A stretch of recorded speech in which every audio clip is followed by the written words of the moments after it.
It is now 8 o'clock, so we can go ahead and call this Committee on Appointments to order. Good morning, colleagues. I think Daniel Morning. is out at a conference, right? So we get the city clerk. And city clerk, I think you've just come back, so I hope you had a nice rest as well. So colleagues, we only have one item as a resolution, and then we can go ahead and discuss the vacancies. I did have a chance to talk to Daniel a little bit last week, Friday. So let's take the first agenda item. First is a resolution approving the City Commission's appointment of Willie Golston to the Public Safety Committee. Do you have a motion? So moved. Support.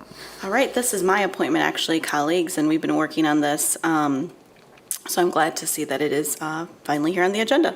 That's great. You picked a good man. Yeah. Thanks. Thank you. All right, all those in favor? Aye. Okay, it carries. Thank you.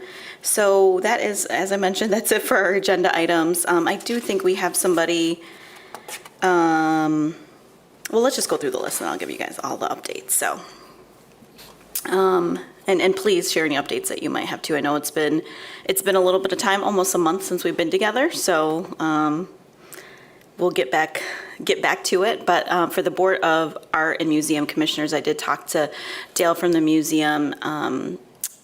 Christina Arnold, this doesn't have a residency requirement. She's not a Grand Rapids resident, is filling out a PIF for this. I gave her a nudge last week, so hopefully that will be coming before us. For the BZA, we've had a couple of names. The person that we were thinking about, Commissioner, I know they haven't filled out their, I think they're still kind of stuck in the getting approvals, and there may be some other ones that they would like. So there is an individual that the mayor did approve via email, and now his name is evading me. I think I copied you on that one too, Commissioner. Was it James Lewis? Yes. Okay, Yep. great. I met with him yesterday and he's eager to get great. rolling, so that's great. So I think he just got missed on this last in the timing, so we'll make sure he's on the next one for our next July meeting and get him on that one. Perfect. For civil service, I see Patty in the audience. Thank you. I think we're working through that. I know there were some questions about just that appointment, and then so hopefully we'll have one there. Thank you. And I don't say the names until they're kind of final, colleague, just as a reminder to anybody who might be watching, because sometimes there might be some personal things that they're working through. Community Relations Commission, there were a couple of names here as well. I have not had a chance to follow up, but Patty, if we could do that after the meeting. I know there were at least 2 people who were going through the additional process that the Community Relations Commission has. For all of the boards that are much more what I would call industry or department specific, i.e. this Construction Code Board of Appeals, I have asked Daniel to reach out to all those liaisons. And just to confirm, does that makeup still work? Is there somebody that they would like to have on there? I just think these ones are different than probably more of they're certainly still important, but just a little bit different than the more community-facing ones, because they do require some of that expertise that one might gain professionally. For the DID, some of these are still in the process of reappointment. I think there might be one individual who is not, but I'll need to follow up with the mayor on that. For Brownfield, Commissioner Moody and I are on that one, and somebody who I thought would be good for BZA, I think we're going to hopefully consider them for this one. Okay, that's great. So that will be good. I've asked Daniel to send me the PIFs for, and I believe he has, I haven't opened them, for the Grand Rapids Historical Commission, because we do have two on there. I think one was a reappointment, but one decided not to get reappointed. For the Civilian Appeals Board, we do have one opening on there. I also understand that 2 people are not reapplying for this board, per Daniel. So I've asked him to also share any PIFs that we might have for that board, but Commissioner O'Connor does have an appointment still on there. And actually, the term just expired, so that'll be a renewing term. Additionally, even though this is the Grand Valley Metro Council, now Ms. Behrens, our new deputy city manager, will be serving on there. I I told Daniel I'd reach out to her as well, much like the more industry-specific boards. There's a lot of different considerations, and while we might have an appointment, sometimes they are with the advice of consent of others. For the Housing Appeals Board and the Income Tax Board, I've asked him to send us the PIFs.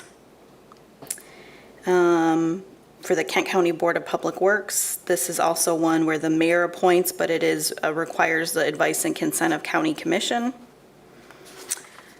Joel has his officer compensation, but commission, but that only meets twice a year, so we are most likely okay there. Once every 2 years. Once every 2 years, okay, so we're okay there. They just met this year. I did ask Daniel to send the PIFs for the Michigan Street corridor. As I mentioned, I believe he has it. I'll just need to go back through. For our North Quarter, we're holding a bid on that opening because of some new board members, so we're going to do some onboarding and some different things like that first. For Public Safety, Commissioner Lanier has someone who is going through the vetting process, and we haven't gotten an update on that one.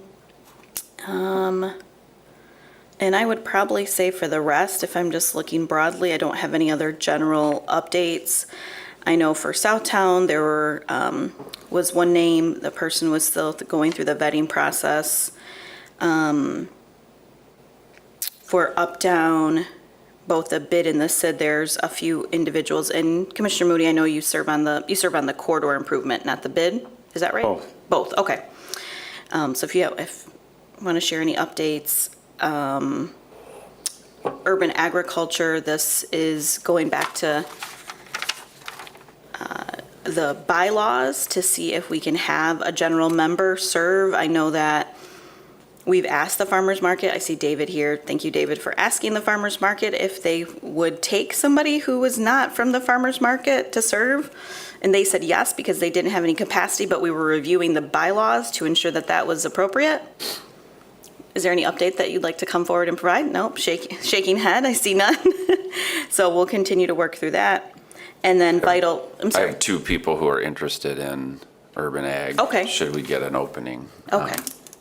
So yeah, so it's basically determining if the farmer's market can essentially give up their spot, Yeah.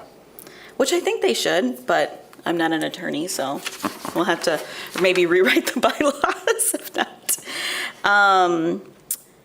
And I know it's not, and I don't know if we had but I know we have one resignation for the meeting today. From urban ag? Or, no, not from Urban Ag, for Parks and Advisory Board. Oh, okay. Which isn't on here right now because because it's filled, but, so that will be another one as well. And not to say that if people want to serve on Urban Ag, they want to serve on that one, but a lot of times there's similarities there. Sure. The Vital Streets Commission, this is one where we've talked about this, I think, when we were going through our budgeting process, trying to determine when we had that review, do we need this 11-member board, given some of the ties to organizations that may not have the ability nor the interest. Obviously, this was started at the beginning of this process, so I know on June 13th, Mr. Bergman gave an update to the mayor and I that was going to be discussed with that meeting, or that commission, about the makeup of that board, so more to come on that. Question, Yes. Commissioner.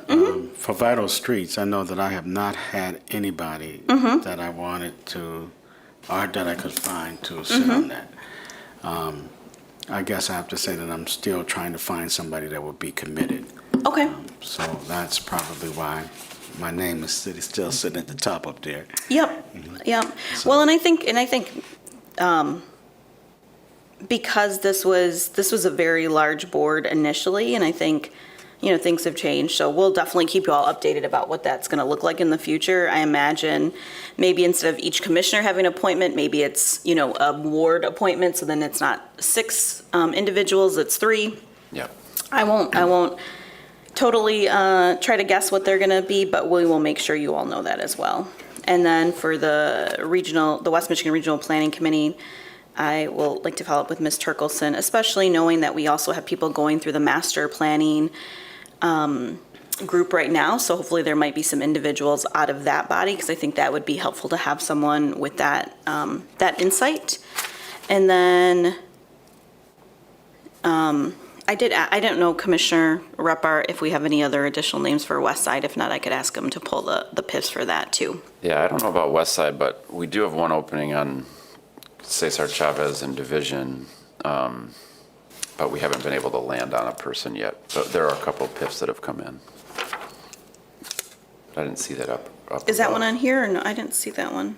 I don't know if they changed the name to Cesar Chavez, No, probably, or is it still under Granville? it probably is until we change the bylaws. Yeah, but it's not on here under that either. I don't see it. So that one may be full in, We have one opening to my knowledge, but Okay, so we'll check on Cesar Chavez. Thank you, Commissioner. Okay, so that's what I know, colleagues. That's my update from spending some time with Daniel on Friday. Are there any other updates that you'd like to share or thoughts? I know, obviously, we all meet with different people. Anything that I might be missing? I don't think so. I will also publicly say that we have one planning member, Christopher Germain, who I believe is going off this week off the meeting, and at least one other individual who'll be coming off at the end of the calendar year, and perhaps another individual that might need to go off. So planning will be certainly the priority to make sure we got it full. And And we'll for a have to work minute- again. It's obviously a very large commitment. And my husband last night was playing soccer, and he said he talked to some people and they wanted to serve on committees, so I said, send them my way. So All right. that is the updates for now, and if there's not any other business, we can go ahead and adjourn. Okay. All right, we'll adjourn at 8:12. Thanks.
good morning, everyone. We'll call the Fiscal Committee to order here at 8:30.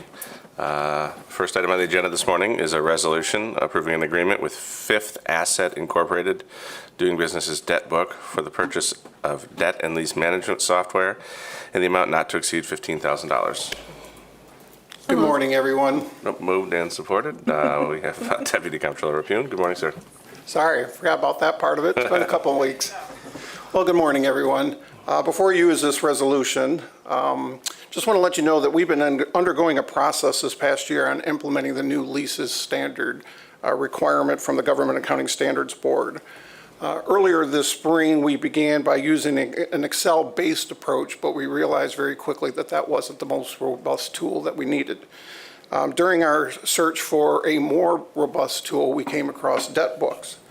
While other providers offer lease management software, Debt Book is the only known source for combined cloud-based lease and debt management software designed to meet the needs in order to be GASB compliant.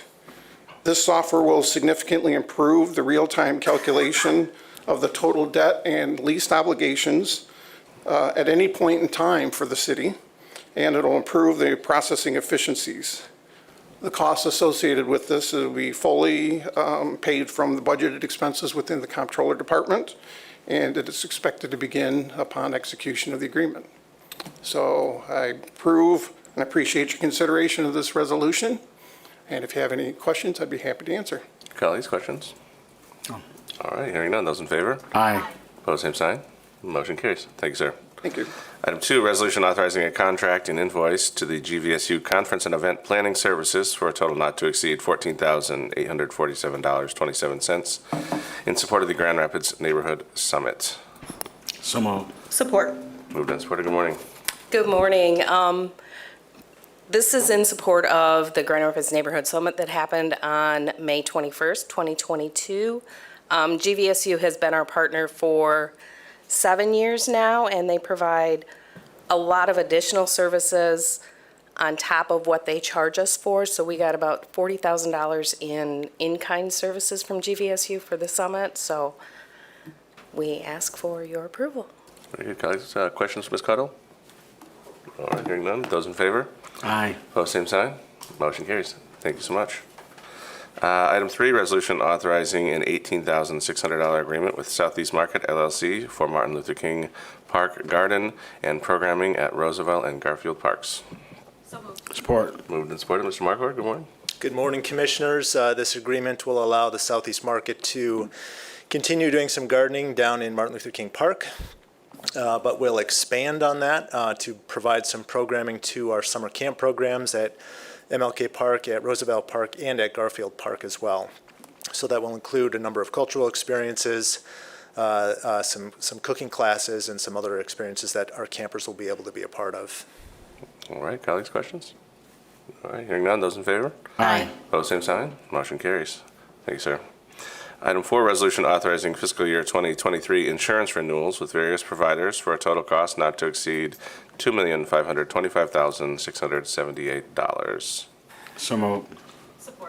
Moved and supported. Good morning, sir. Good morning. Sorry, Mike. Good morning, Commissioners. Before you today is a resolution which authorizes the FY23 insurance renewals. Lines of insurance coverage include liquor liability, government crime, property, excess workers' compensation, special events, excess liability, as well as pollution liability. The proposed carriers have been vetted and recommended by the city's insurance agent of record, which is A.J. Gallagher. And because I get up here, infrequently, I would like to recognize our risk management team, and I would like to recognize Kenny Godwin, our health and safety technician, Eric Von Hatten, liability risk management analyst, Clayton Tophers, our equipment trainer, and Mary Karsis is back as a 700-hour employee who's working as the risk management assistant. Also, our partners are IBEX Insurance Agency and the MMRMA for our excess liability. Finally, I would be remiss if I did not recognize our leadership team, our supervisors, and all of our employees who come to work each and every day to serve the public with the common goal of going home to their families safe and healthy. And I would just like to ask your support on the insurance renewals. Very good, colleagues. Questions, Mr. Colson? All right, hearing none. Those in favor? Aye. Opposed, same sign. Motion carries. Thank you, sir. Item 5, resolution recognizing the Greater Grand Rapids Chamber Foundation as a local civic organization. So moved. Support. Moved and supported. Ms. Behrens, good morning. Good morning, Commissioners. In front of you today is a contract for Housing Practice Lead Services with Housing Next. That is continuing a relationship that we have had since 2019.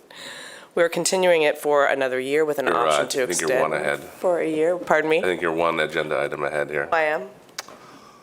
Oh, yeah, sorry. That's not me. I think it's related, but I think we're one ahead. Related, sorry. You're good. Been here for a month, so it's fine.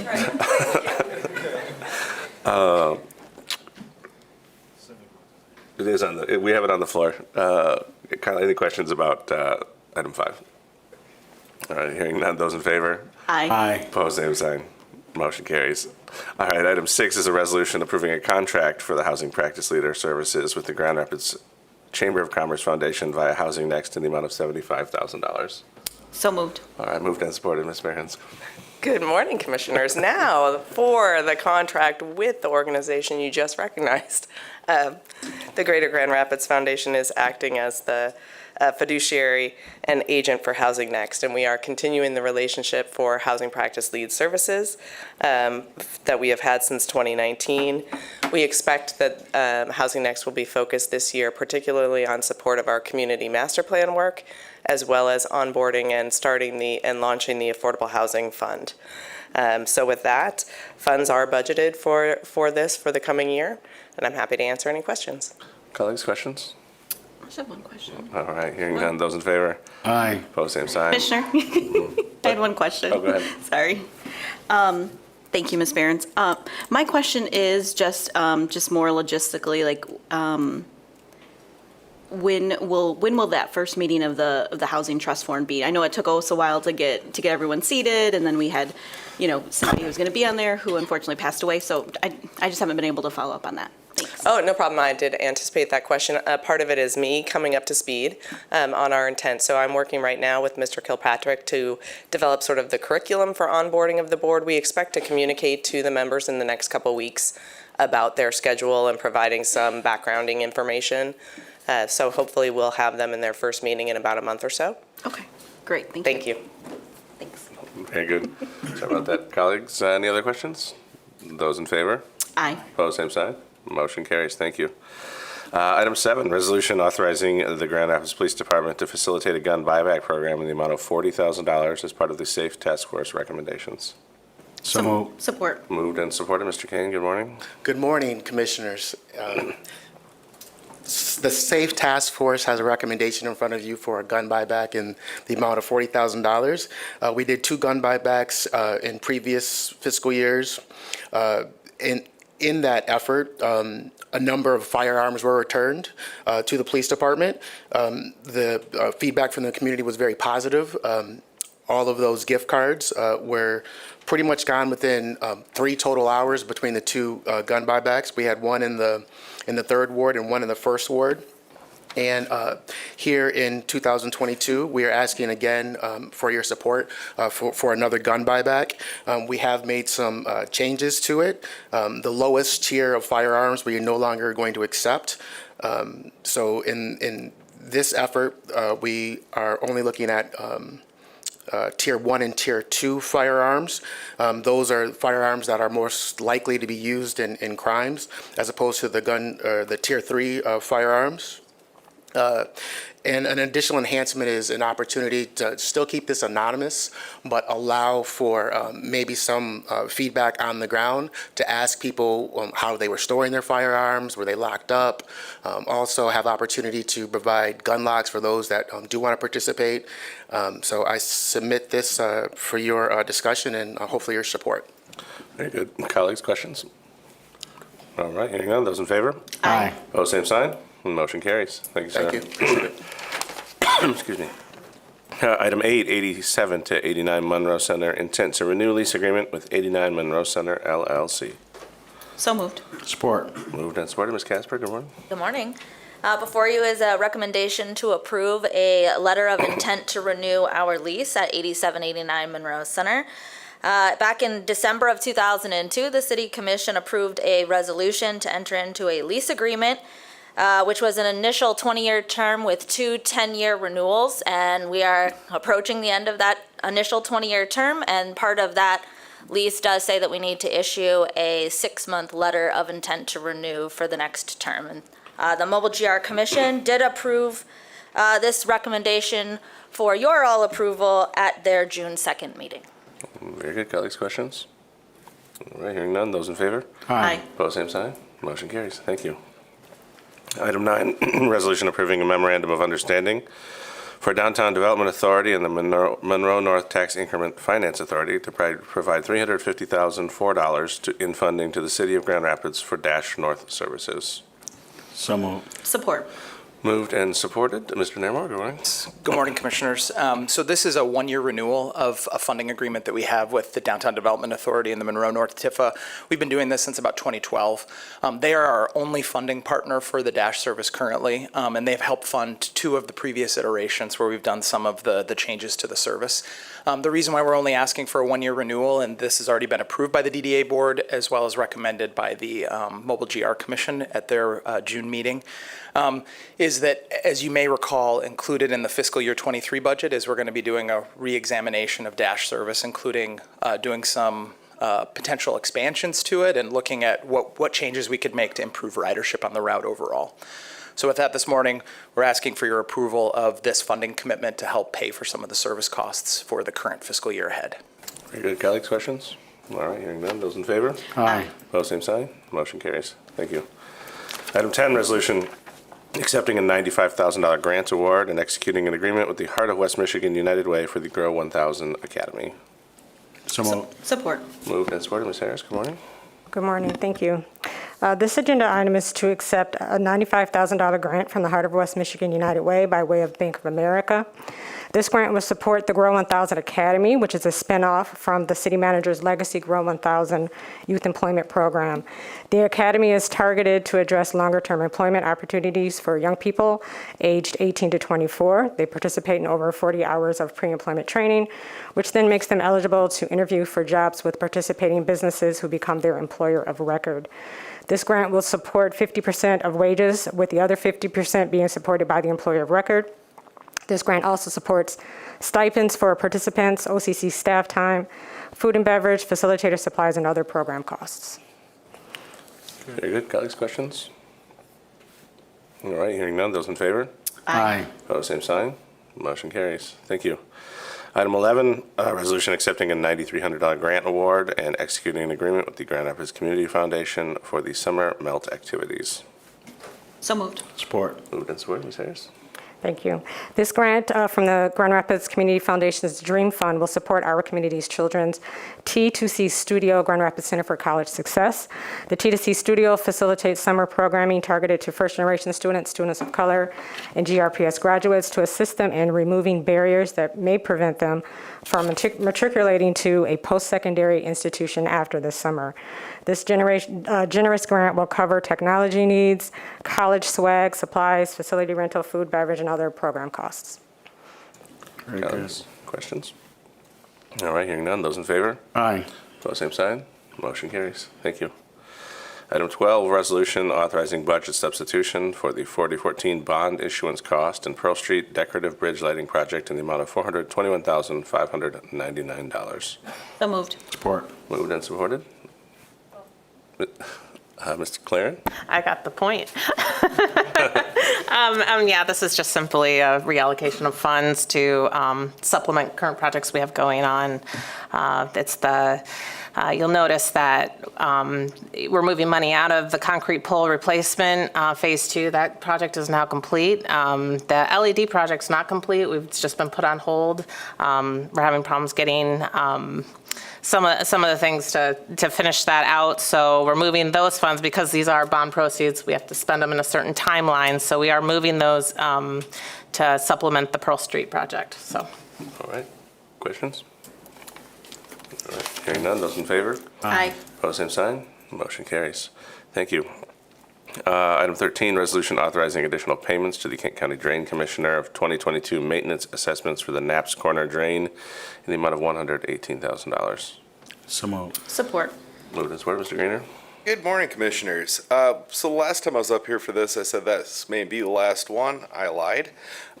We are nearly completed making an agreement with the Kent ISD to build a new structure so that we can move away from having to pump this water.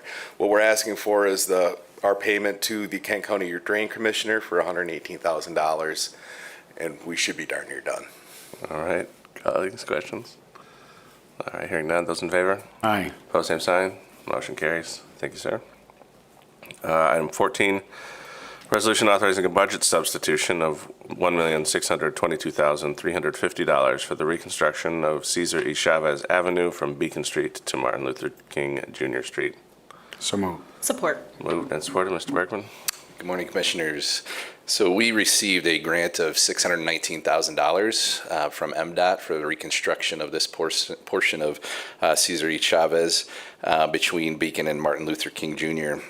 In addition to the new street, the work will include bulb outs at the intersections to reduce crosswalks, as well as new ADA ramps, some sewer separation improvements and water main improvements, including 12 lead service line replacements, rain gardens, street lighting, and 43 street trees.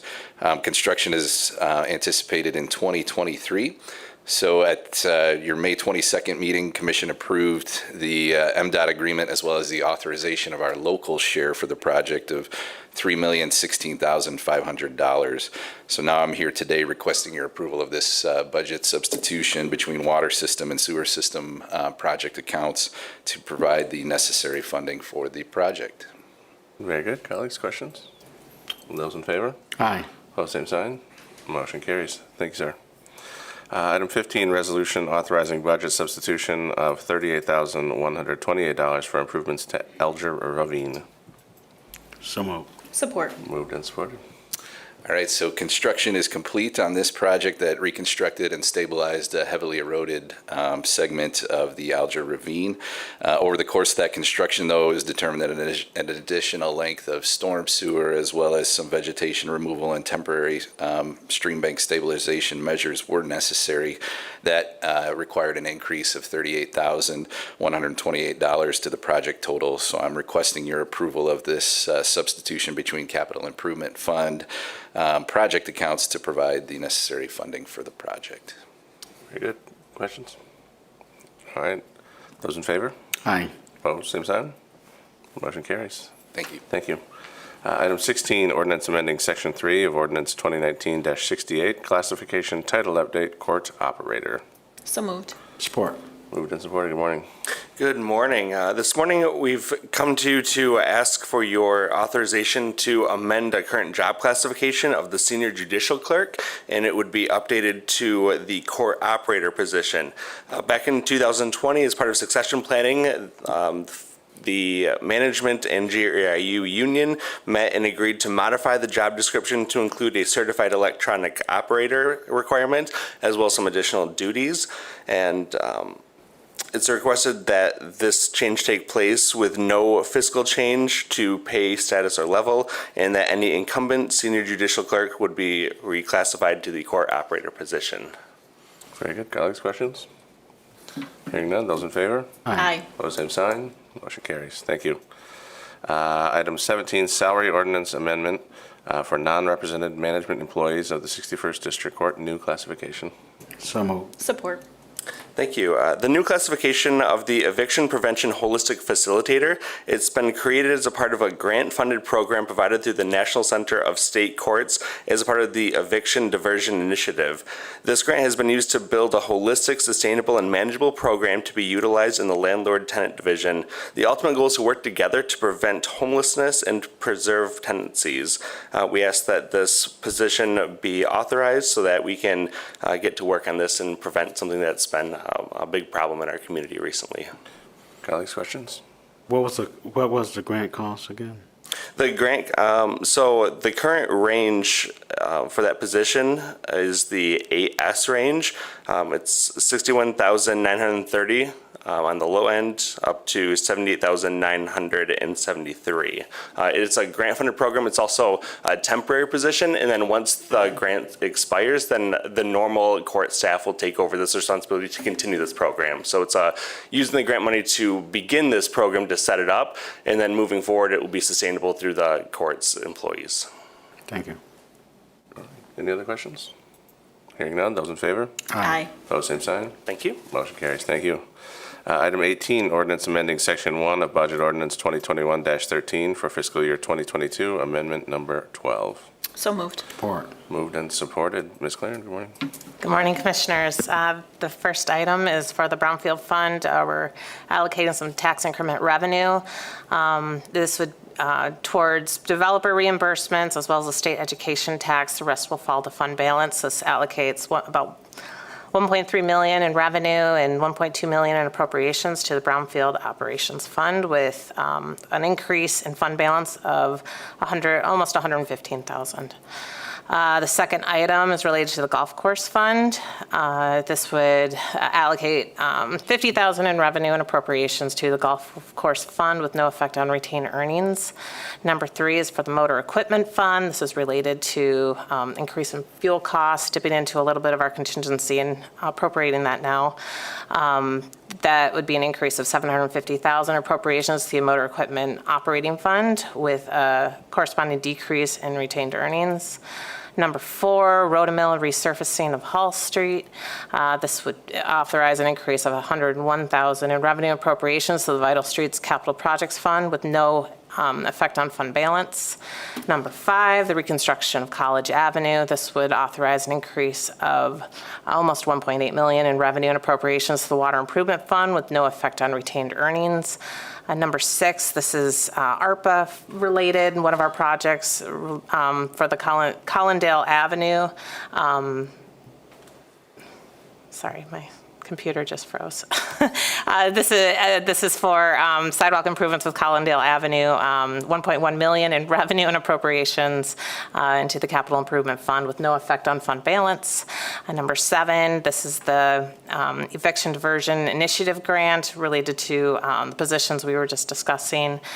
This would authorize an increase of 2 eviction prevention holistic facilitator positions to the permanent roster for the 61st District Court Grants Fund.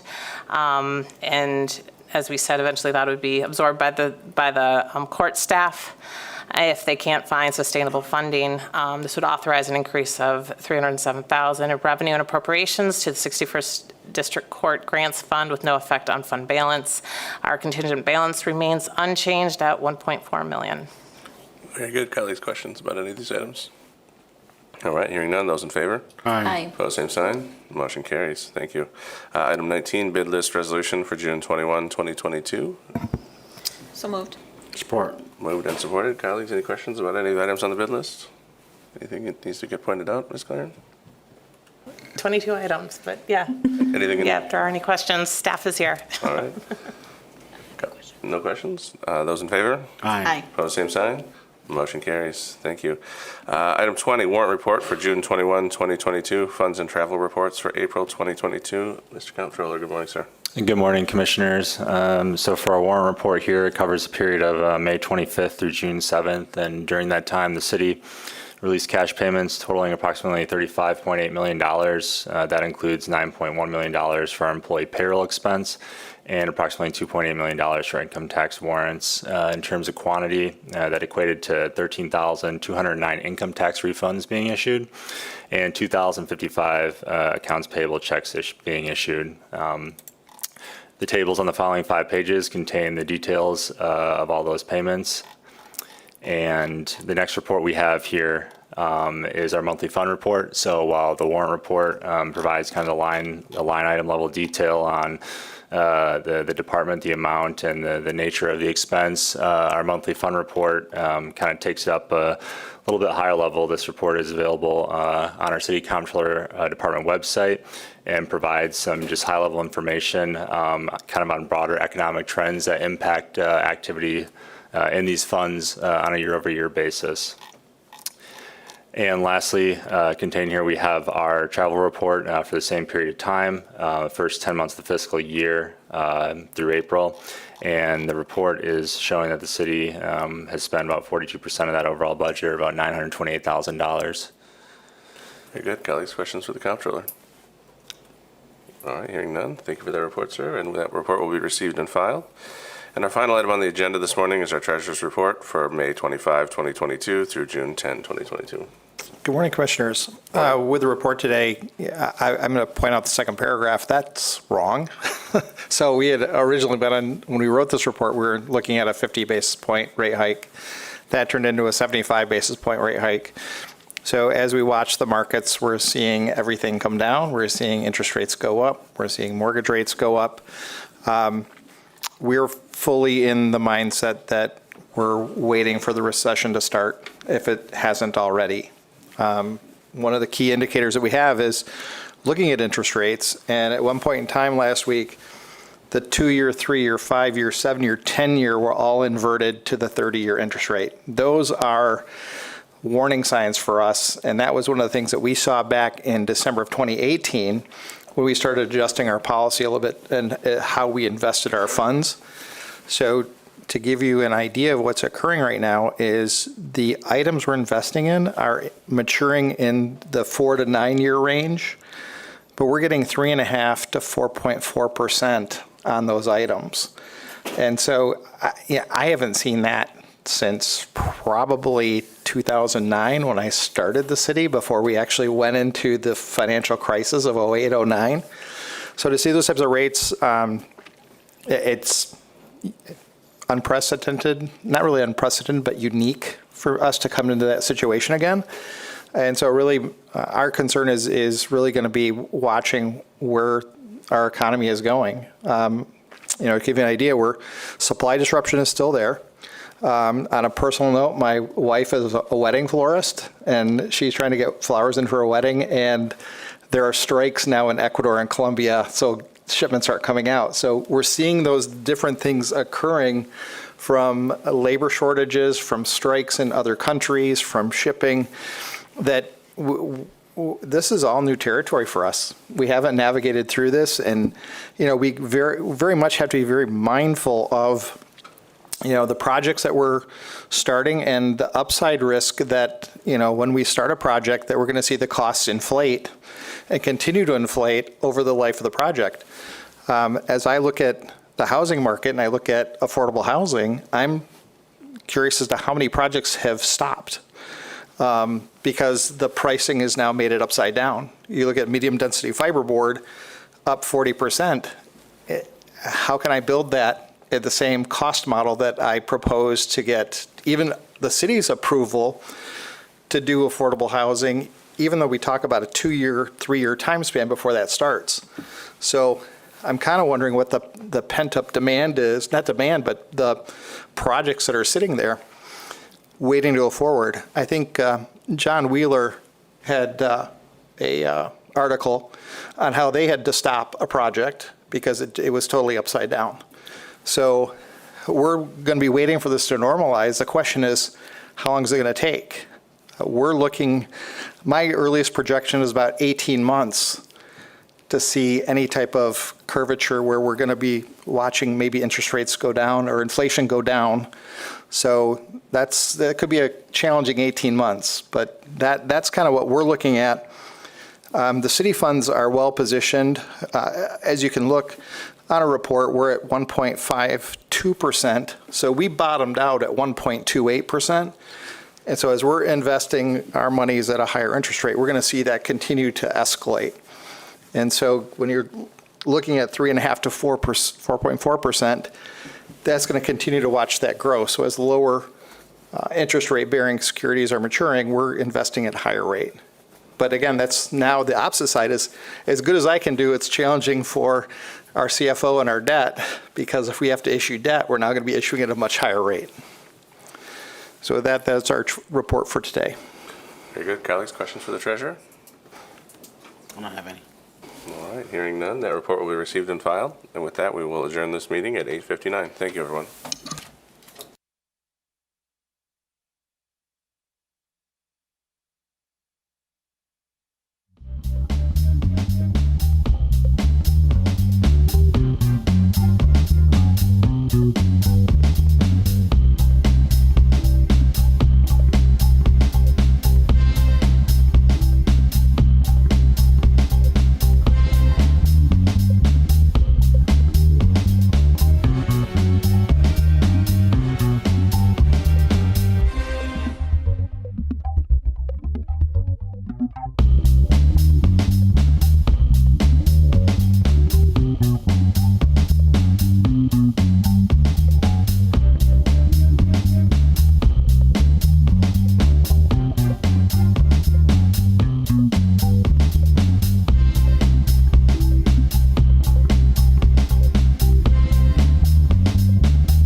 Good morning. Let's go ahead and get the Community Development Committee meeting for Tuesday, June 21st underway. The first item on the agenda is a resolution approving a fireworks discharge permit for Arthur Razi Pyrotechnics Incorporated in connection with the Grand Rapids fireworks event on Saturday, July 2nd, 2022. So moved. Support. All righty then. Good to have these back. It's good to, yes. Yeah. It's Ted. I could probably repeat what he's going to say. Right. So if there's no questions, we'll go ahead and call the question. All in favor signify by saying aye. Aye. Okay, motion carries. Next item on the agenda is a resolution confirming Uptown Business Improvement District Special Assessment Roll Number 8766. So moved. Support. Okay, very good. Good morning. Morning.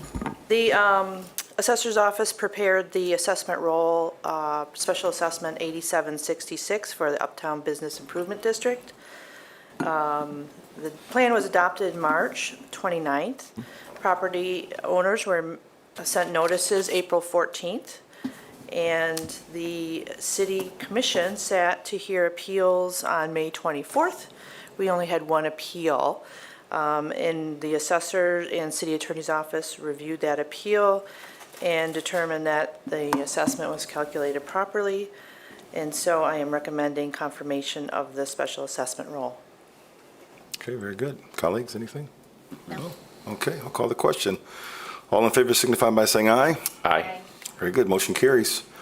Next item is a resolution approving the interorganizational cooperation and service agreement between the City of Grand Rapids and Downtown Grand Rapids Incorporated for a 3-year term. So moved. Support. Okay. Thank you, Commissioners. Yes, thank you, Commissioners. We are bringing Turn your mic forward on, Kate. Oh, sorry. Batting 1,000 today. We are bringing forward the renewal of the agreement with DGRI related to our interorganizational cooperation and services agreement. Again, this highlights or speaks to the relationship between the DGRI and the City of Grand Rapids in doing a number of things in cooperation together for the downtown. So you will see in the agreement, for example, that it lays out the relationship on capital projects, how city engineering works with DGRI. It talks about a number of accounting and other fiscal services and a number of other relationship items. It is the agreement itself is largely unchanged in substance from prior agreements that we have had with DGRI and is related to item number 4 on the agenda. Very good. And questions, colleagues? Comments? We're good? Okay, thank you. All in favor signify by saying aye. Aye. Very good, motion carries. Moving on to item number 4, which, as has been mentioned, is connected to 3, resolution approving renewal of the restated service agreement between the City of Grand Rapids and Downtown Grand Rapids Incorporated for a term of July 1, 2022 through June 30, 2025. So moved. Support. Okay, very good. Questions? I'll call the question. All in favor signify by saying aye. Aye. Aye. Motion carries. Thank you. Thank you, Ms. Behrens. Number 5 is a resolution setting the date to consider rezoning 2550 Eastern Avenue Southeast from SD-NOS-A Special District Neighborhood Office Service with a conditional rezoning agreement to its previous MCN-LDR mid-20th century low-density residential zoning designation. So moved. Good morning, Commission. Morning.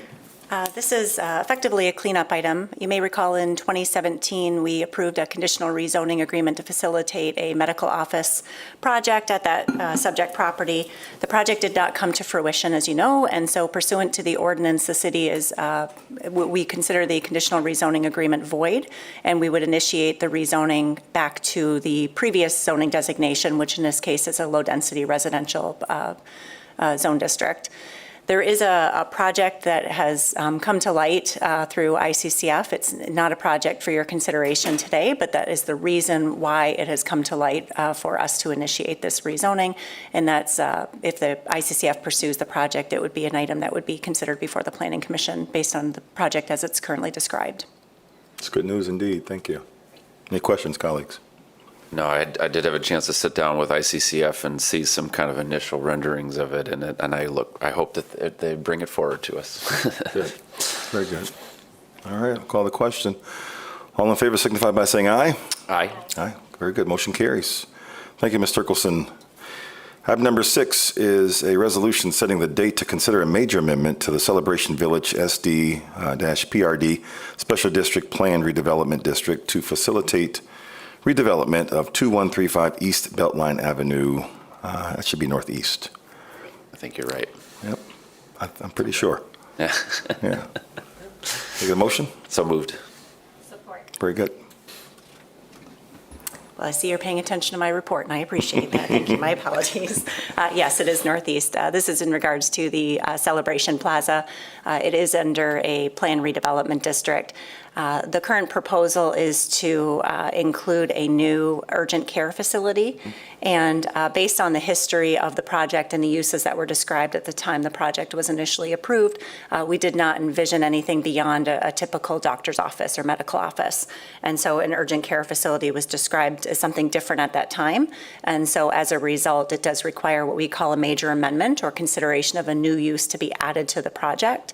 And so as you can see, the Planning Commission did recommend support of this request, and included in your packet are some renderings that describe the total redevelopment of what was the former Chili's project. And you'll note that it also does include some additional tenant space and Starbucks, which comports with the current PRD. So it's really only the urgent care facility that did not, and that is what would necessitate it for us to be bringing it to you.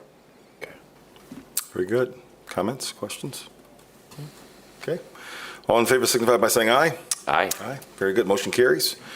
Next item is a resolution conditionally authorizing acquisition of up to 7 2022 tax foreclosed properties from the Kent County Treasurer for an amount not to exceed $91,392 and subsequent transfer to the Michigan State Land Bank Authority.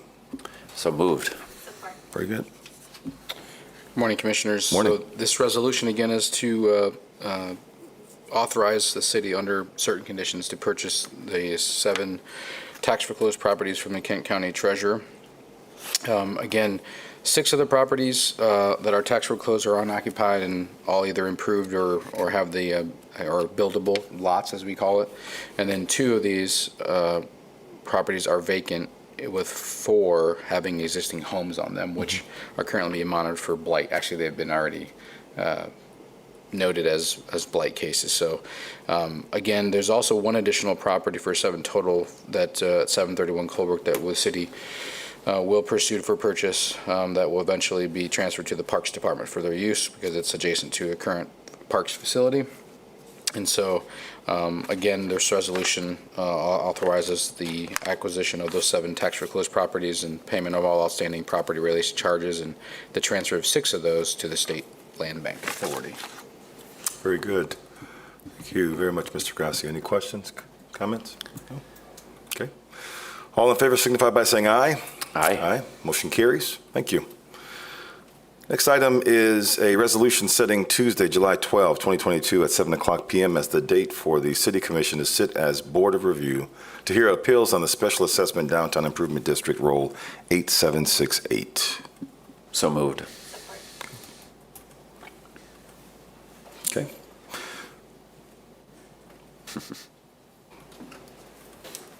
This is just notification that you're going to sit as a board of review. Very good. Thank you.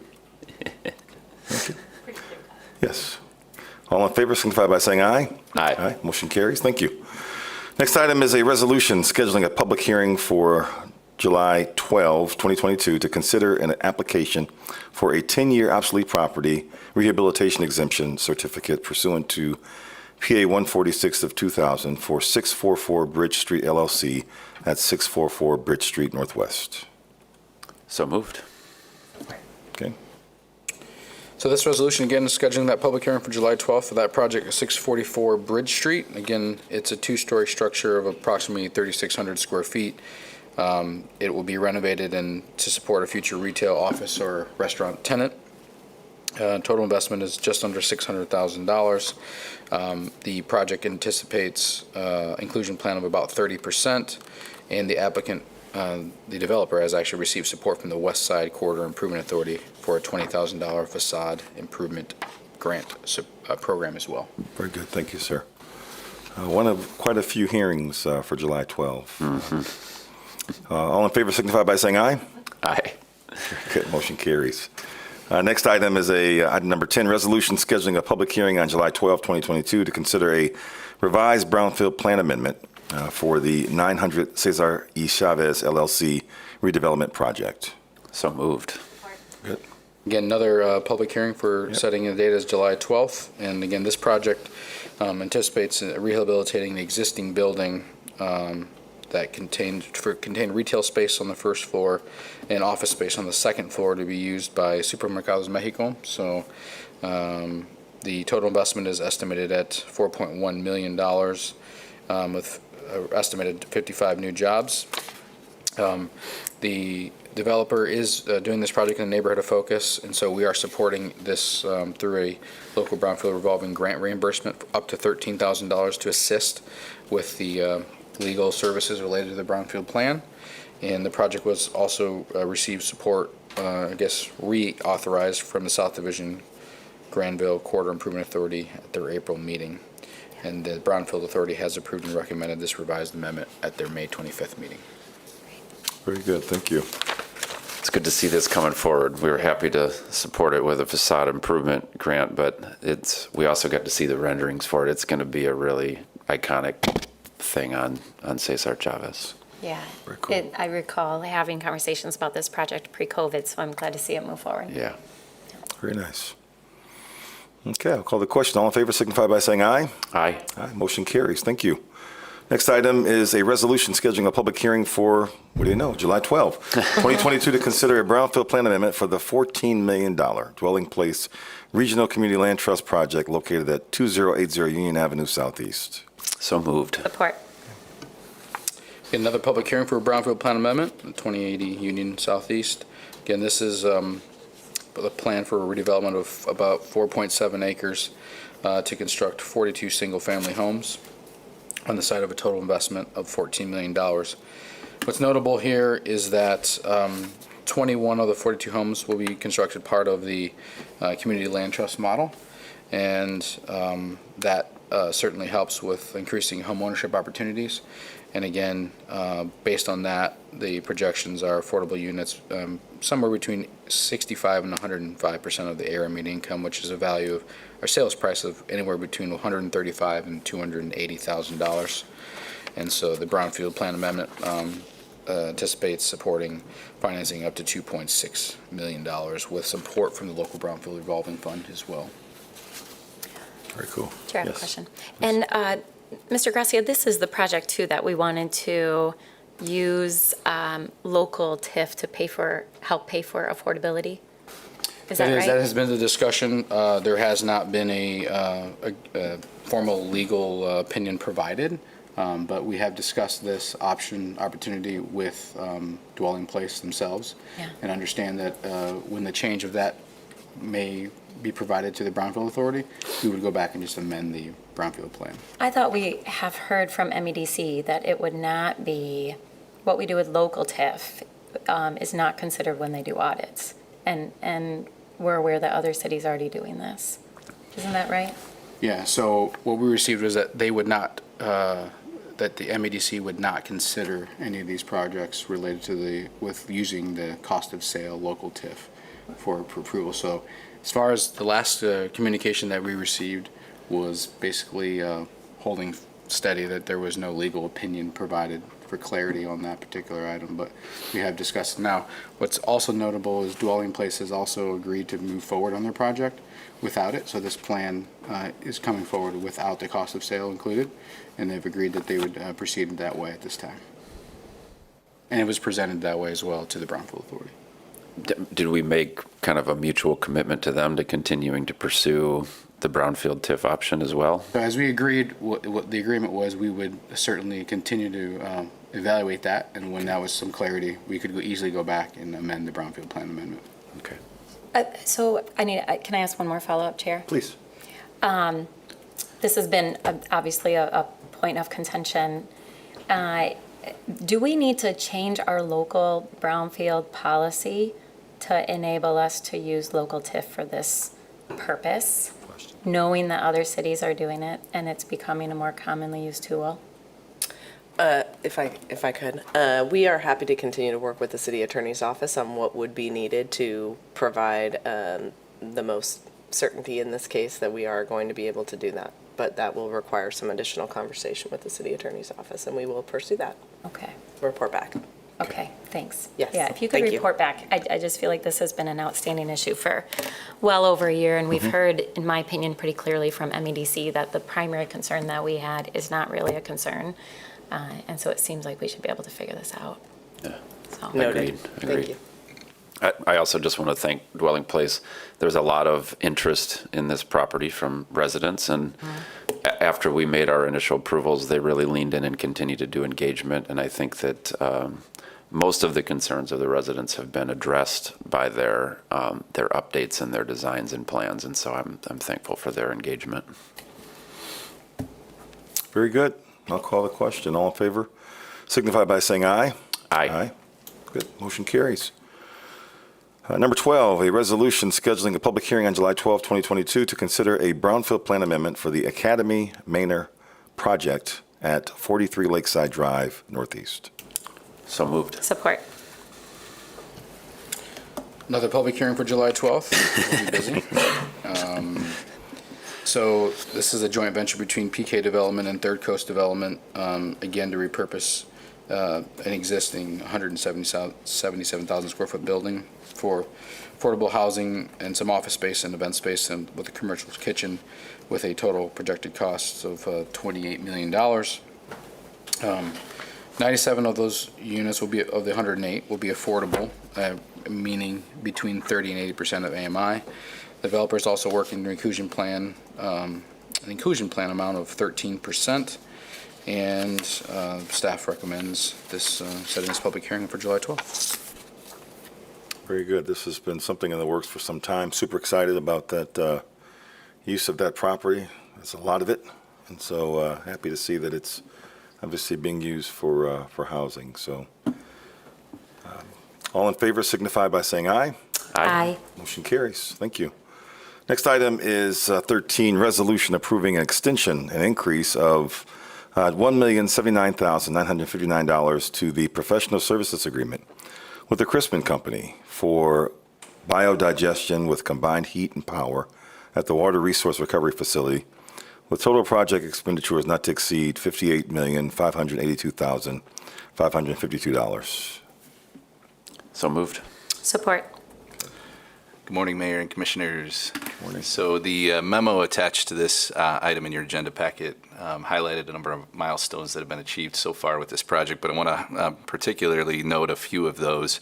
Our first tank, our first biodigester tank of the 3 that's out there today, has been operational for over a year, reducing solids and generating gas, and that's the ultimate goal, of course. Fewer solids means less trucking, less landfill costs, and the gas being a revenue generation item that is generating revenue today. We are our renewable natural gas process is cleaning biogas and selling to DTE today. Also, our concentrated waste digester tank has been seeded and will be filled over the coming weeks. So excited about that progress. And then the phosphorus recovery equipment is in place and will be put into service once our second municipal waste digester is operational. So with these milestones, I just wanted to remind everyone that we've touched on now 3 separate capital projects that we commonly collectively lump together as the biodigester, but those 3 projects being the biodigestion with combined heat and power project, the renewable natural gas or RNG project, and the phosphorus recovery project. So today's item before you focuses on that first biodigestion with combined heat and power project. Since startup, we have experienced clogging issues with higher levels of fats, oils, and greases that have caused material flow and pressure velocity in the lines to become restricted within the transfer pipes that takes it from the thickening process to the digestion tanks. And a solution to achieve full production of the first digester is critical before we bring on the second municipal waste digester. So the project team has been focusing on a solution for several months now, exploring alternatives, and the solution before you includes the installation of 3 larger pumps to increase that pressure, as well as the addition of a recirculation line that'll increase heated flow. So it'll take flow from the heated digester, bring it back to the beginning where the thickening occurs, allow us to kind of flush that line with heated material.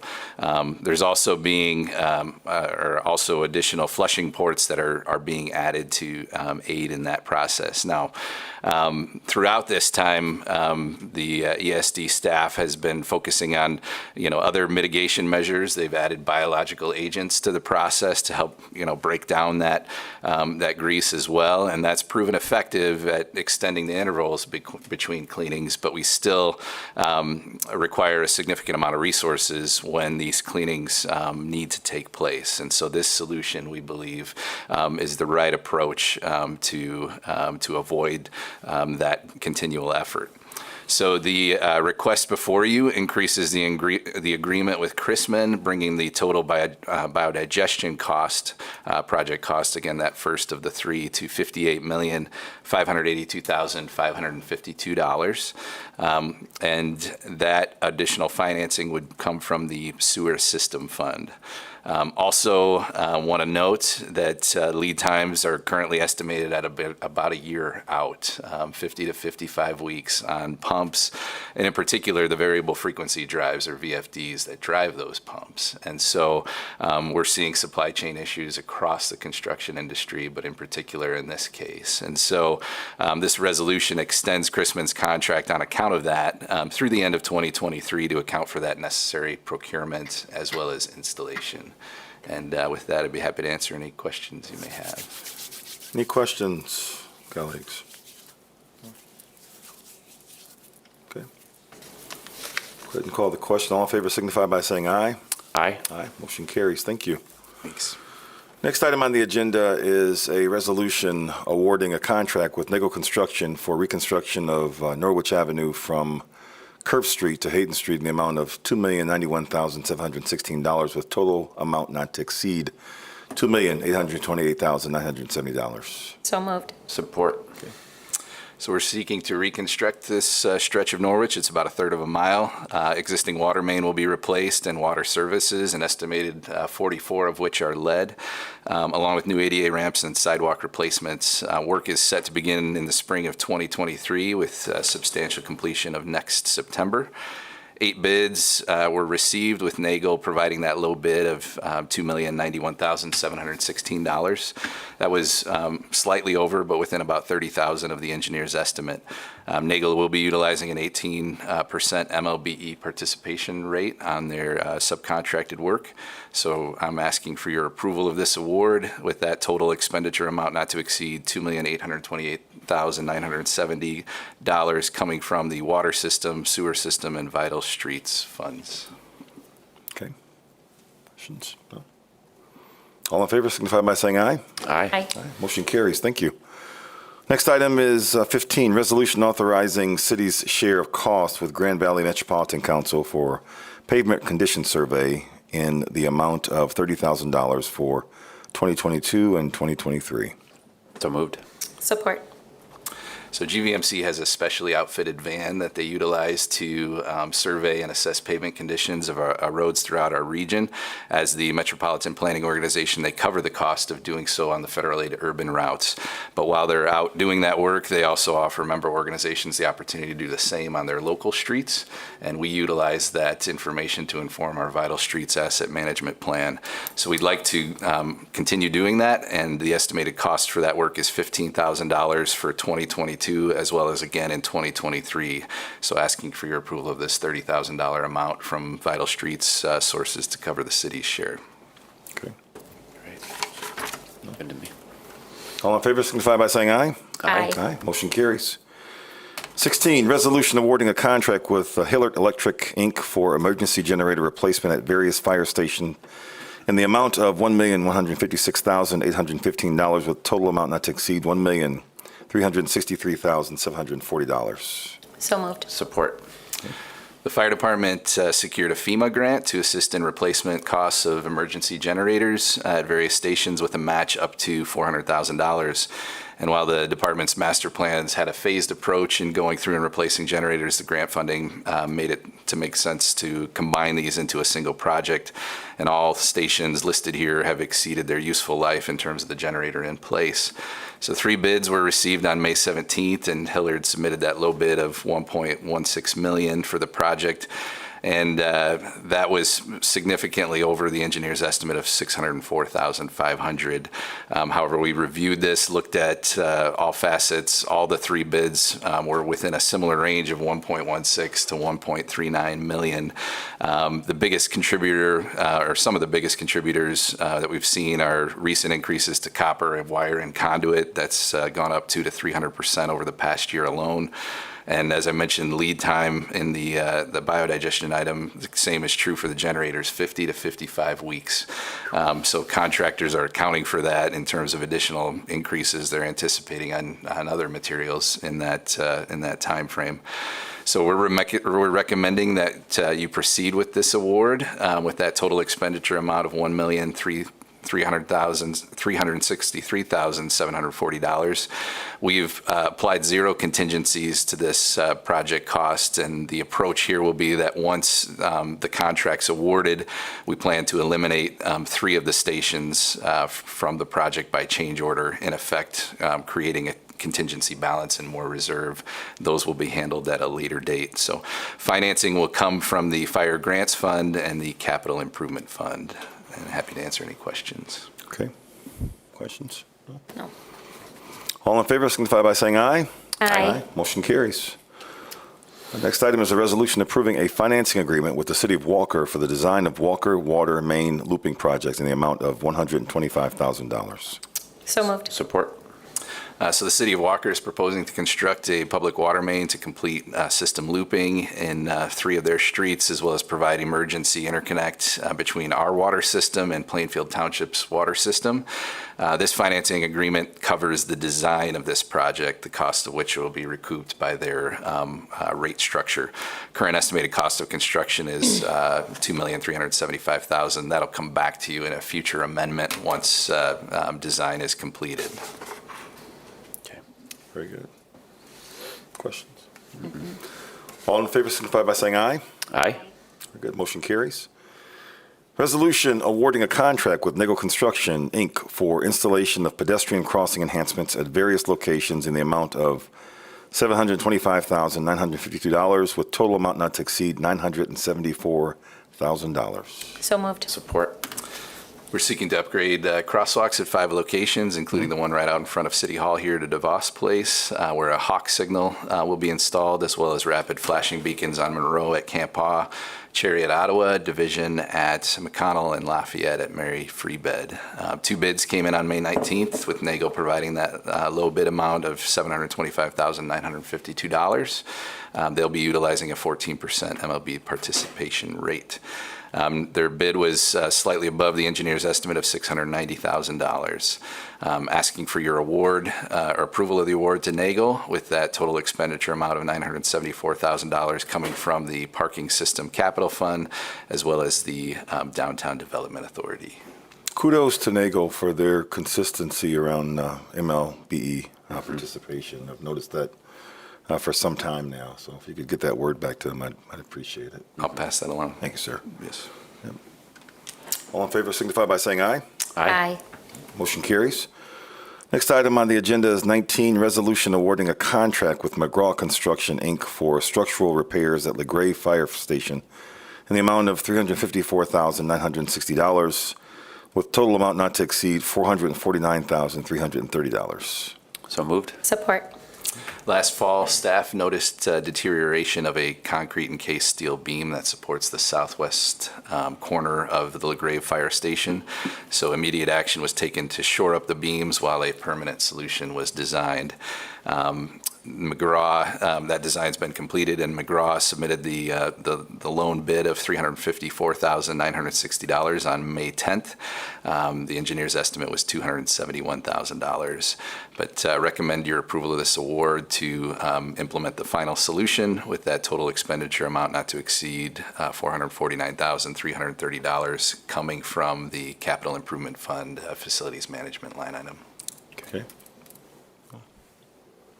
All right, I'll call it. All in favor signify by saying aye. Aye. Motion carries. Next item, 20, resolution awarding a contract with SWT Excavating, Inc. for the replacement of lead service lines at various locations. Contract 2022-1 in the amount of $2,414,625.65 with a total project cost not to exceed $2,943,100. So moved. Support. So the water system has 14 projects that are being funded through the state's drinking water revolving fund loan, estimated at $22.5 million, of which $10 million is anticipated to receive principal forgiveness.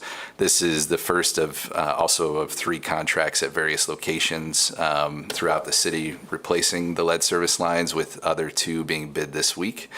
Under this contract, we're estimating 337 lead service lines will be replaced. We did recently learn, actually yesterday, that some of the fittings required are at about 28 to 30 weeks out in terms of lead time. So it's unlikely that any work will begin until 2023, with completion taking about a year. 6 bids came in on June 7th, with SWT providing that low bid amount of $2.4 million underneath the engineer's estimate of $2.57 million. So asking for your approval of this award to SWT, with the financing for the project coming through the DWRF as well as the Water System Fund. We're anticipating reimbursement in the amount of $2,559,500 through that DWRF program. Okay. Mr. Berkman, have we found any, knowing that we're going to have at least 2 more of these, have we found any MLBEs who can kind of jump in this lead service line space? That's certainly been an outreach effort, and certainly on the private side in particular, where you have plumbers that need to enter homes and do the work of connecting. And so I have to go back and check if we've been successful at recruiting any new ones, but I know the outreach efforts have been made, and I can certainly let you know the outcome of that. Yeah, thanks. Thank you. Mayor? Thanks, Chair. I just want to use this opportunity to say, one, I'm glad we're moving forward on this to become compliant with the state mandate, but I also want to be very clear that the vast majority of children in our city that are poisoned by lead, it's not from lead lines or lead in the water, but it's still from lead paint. And so the remediation that we do in homes is really crucial as we try to prevent kids from being poisoned by lead. I know sometimes there's misunderstanding about that in our community, so I just, every time we vote on this, I want to be very clear that we reiterate this is the right thing to do and we're replacing lead lines, but it is not where the vast majority of children in our community are being poisoned. Right. Yep. Thank you for that reminder. It is important. Yep. All in favor signify by saying aye. Aye. Motion carries. Next item on the agenda is 21, resolution approving an increase of $950,000 in funding for work under the utility improvement contract at various locations, -2021, for a newly authorized total of $1,900,000. So moved. Support. We utilize this contract for various utility repairs and improvements required on our sanitary or storm sewers, as well as water main or drain and creek maintenance on an as-needed basis. Last June, Commission awarded a contract to 5 contractors with the option to extend at the city's desire. All firms have agreed to maintain their unit pricings for additional year, so we'd like to extend those contracts through June 30th of 2023. Also, we're nearing the previously authorized threshold of $950,000 under this contract, so we'd like to increase that authorization by an additional $950,000, making the total now $1.9 million. Okay. I'll call the question. All in favor signify by saying aye. Aye. Motion carries. Number 22, resolution awarding a contract with Diversco for pressure reducing valve replacement in West Regulated and Alger pressure districts in the amount of $1,111,681.50, with total amount not to exceed $1,586,400. So moved. Okay. So there are 6 pressure regulating valve chambers in need of replacement due to their age and reliability in both the West Regulated as well as Alger pressure districts. So work is anticipated to begin as soon as materials are available for installation, which could happen as early as the fall, but like I said, with a lot of supply chain issues, it may be extended, but we anticipate completion in 2023. Diversco submitted the only bid on June 7th in the amount of $1,111,681.50. They are using a slight MLB participation rate of just over 1%. The bid was over the engineer's estimate of $886,000. Again, looked into that, discussed it with the team. We're hearing that contractors are very busy and difficult to get workers. Inflation has certainly had a big impact, and also this work involves a lot of electrical and telemetry controls, valves, pumps, and other unique items that requires a firm with unique experience to do this type of work. So although waiting until next year may attract more bids, we are not at all confident that we would see a lower price given continual rising prices. So met internally as a team and would like to proceed ahead. So we're recommending your award to Diversco with that total amount of $1,586,400 coming from the Water System Fund. Mr. Berkman, how many, seeing that we're improving 6, how many do we have total in terms of these valve chambers? So I'm looking to Assistant Water System Manager, Mr. Fleet, who I bet has the answer off the top of his head. That was a Jeopardy question, by the way. What is 26? There we go. Yes. Thank you. Yeah, we have 26 regulating chambers of various regulated districts. So we have our high pressure systems, and then these valves allow hydraulically, they just lower the pressure on lower systems. If everything was at the same hydraulic grade line, you'd have very high pressure. So we have to break that pressure down in accordance with the Michigan State Plumbing Code and also EGLE requirements. Yep. Very good. Thank you very much, sir. Thanks. Appreciate that. All right. I'll call the question. All in favor signify by saying aye. Aye. Aye. Motion carries. Next item is 23, resolution initiating and consenting to the vacation of William Street from 148 feet northwesterly of Market Avenue to Market Avenue. So moved. So this request is to vacate a small stub of William Street right-of-way that still exists today. It's about 148 feet in length and extends into the properties we commonly collectively refer to as 201 Market. This action is in connection with the option agreement that the city approved with the Convention Arena Authority in February.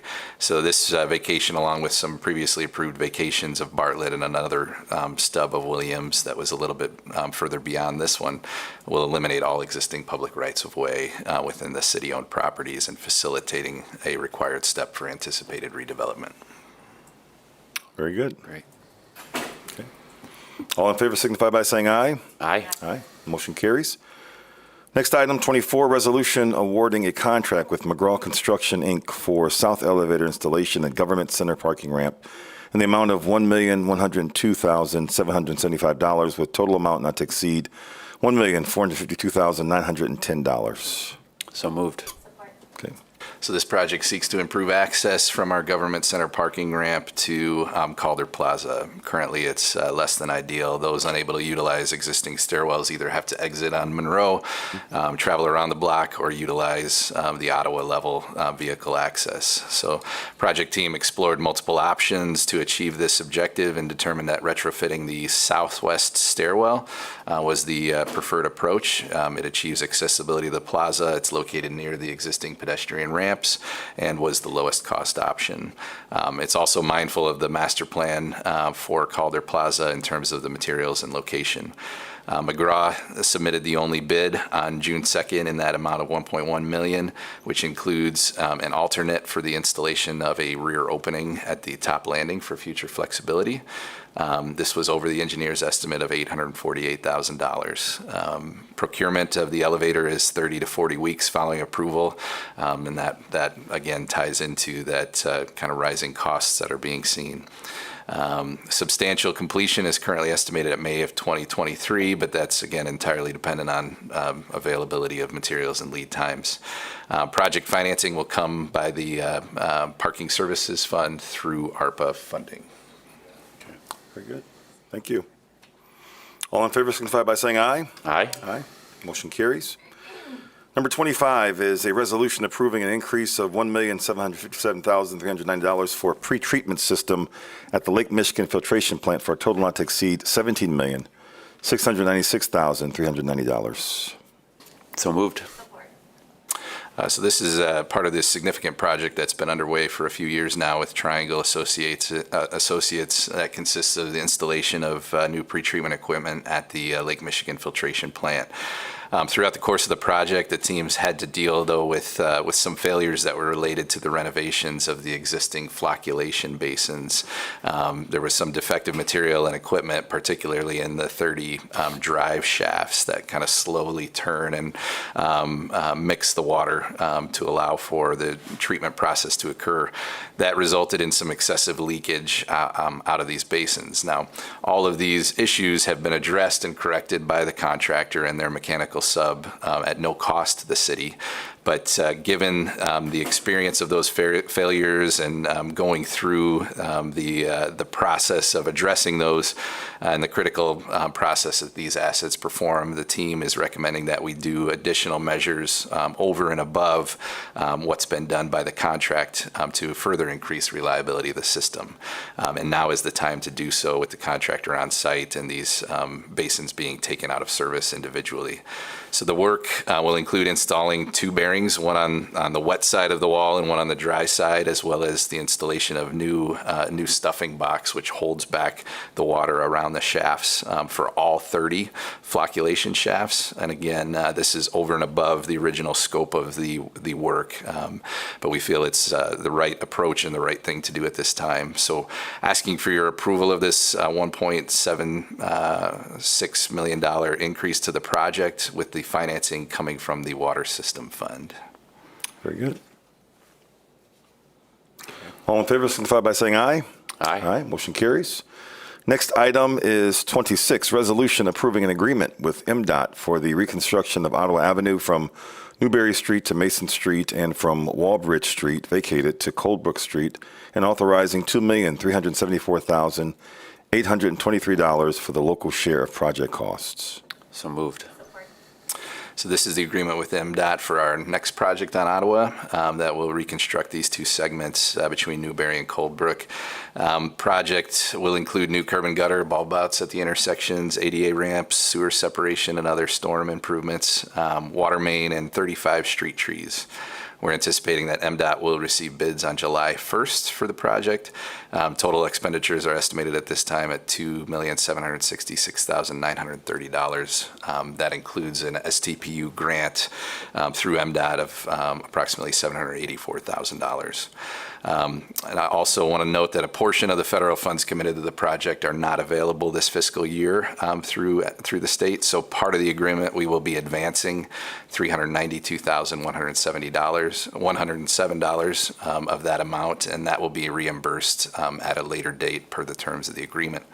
So we are requesting your approval of the agreement with MDOT and then authorizing our local share of $2,374,823, which includes that advanced construct amount that I just read, with our local share coming from the sewer system, water system, and Vital Streets funds. That's 35 trees, Mayor. That's right. That's good. There you go. All in favor signify by saying aye. Aye. Motion carries. The final item, 27, resolution approving an agreement with MDOT for the resurfacing of 29th Street, Butterworth Street, and Division Avenue, and authorizing $1,684,500 for the local share of project costs. So moved. This is another federal aid project that MDOT will be receiving bids on July 1st for. In addition to resurfacing these streets, these three streets, there will be curb and gutter, bulb outs again at the intersections, 80 ramps, and this time 153 street trees. Estimated total expenditures for the project are $3,081,335, which includes a $1.4 million STPU grant. So I'm asking for your approval of the agreement with MDOT and authorizing our local share in an amount not to exceed $1,684,500 coming from the Vital Streets funds. Thank you. That's 153 trees, Mayor. We're getting there. All right. All in favor signify by saying aye. Aye. Aye. Motion carries. That is the final item on the agenda. And with that, this meeting is adjourned.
bring everyone together here. Sorry we are a few minutes delayed. We've had a full agenda this morning.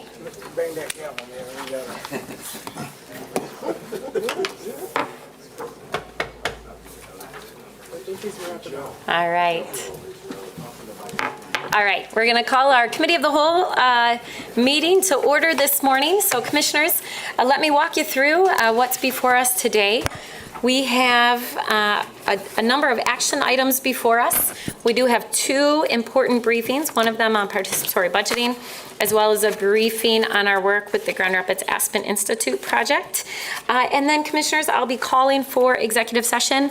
We need executive session today to review a legal opinion in addition to contract negotiations, and then also to meet with our two appointed officials for our mid-year update and review with them. And then we have public safety at 3 o'clock, and then we're back together tonight at 7.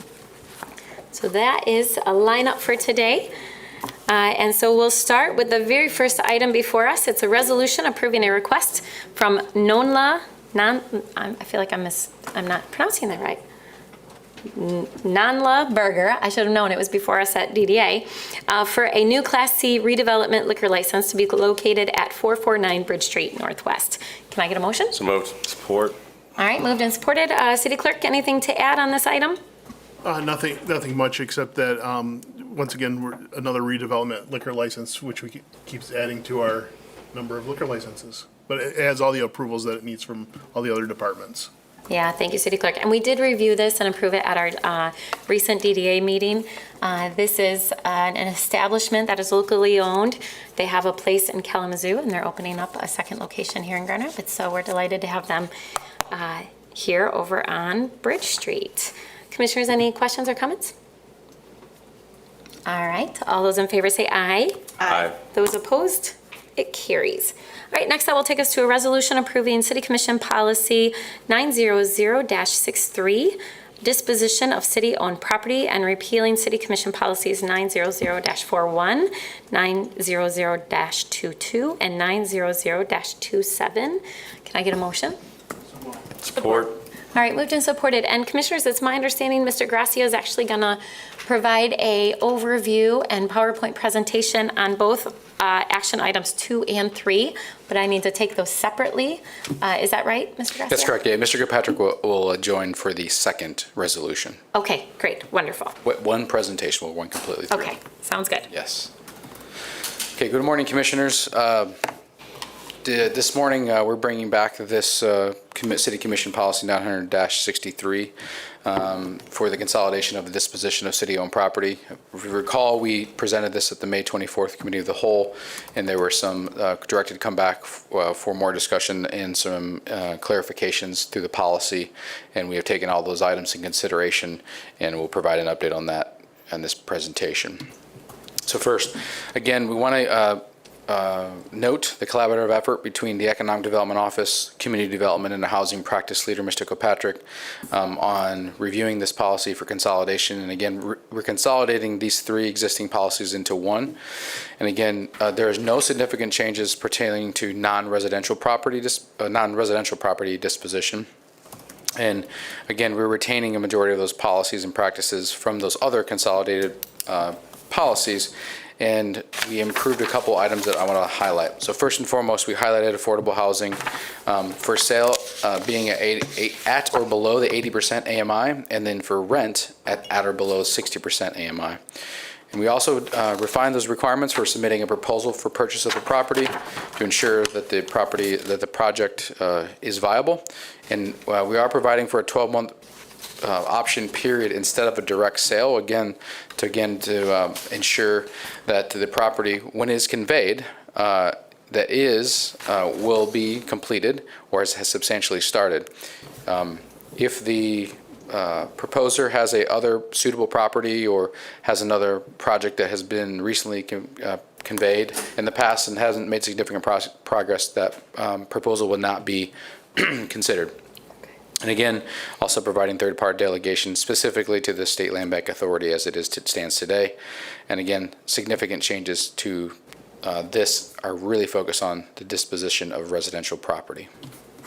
So again, if you recall, we had created these three tier systems in terms of how property would become available to the general public, starting first with the nonprofits.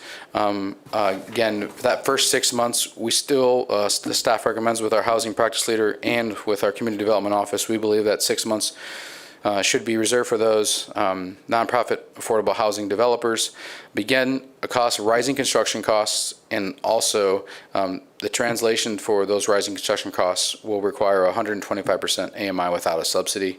And most importantly, nonprofits do have access to those local, state, and federal housing subsidies that other individuals may not initially.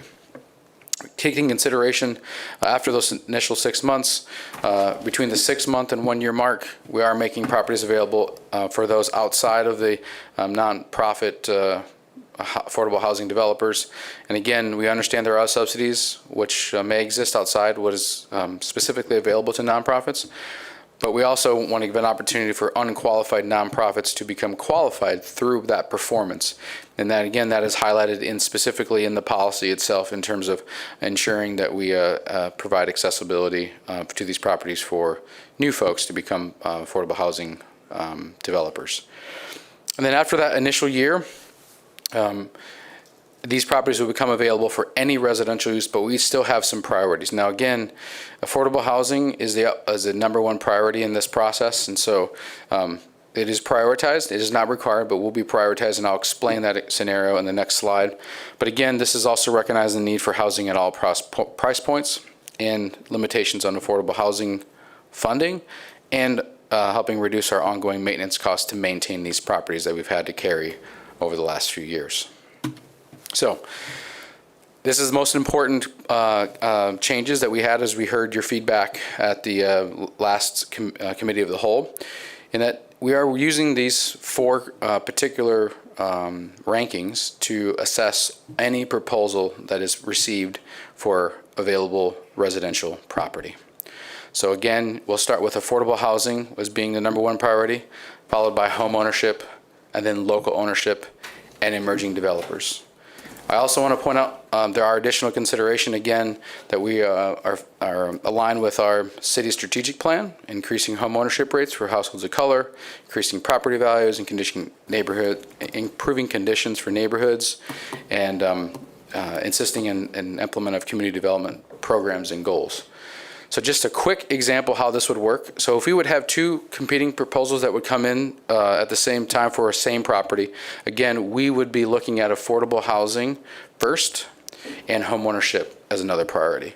So if we had two that were both affordable, one was ownership, one was rental, the home ownership based on our policy and this process would prevail. We would receive the recommendation to this commission for approval. And it's important to note the final decision rests at the commission as staff will make those recommendations, but those proposals will rest with the commission, and they do reserve the right to forego any of those policies as they deem fit for implementing our strategic plan. So that's the important change that we made in prioritization to ensuring that we get these properties available for affordable housing. And I'll turn it over to Mr. Kilpatrick to describe how we would implement this with our 60 existing properties. Good morning. Thank you, Jeremiah. So in large part, this proposal in terms of the disposition of the 60 currently available parcels that are currently managed by the Land Bank Authority has not changed significantly from the last time we were in front of you.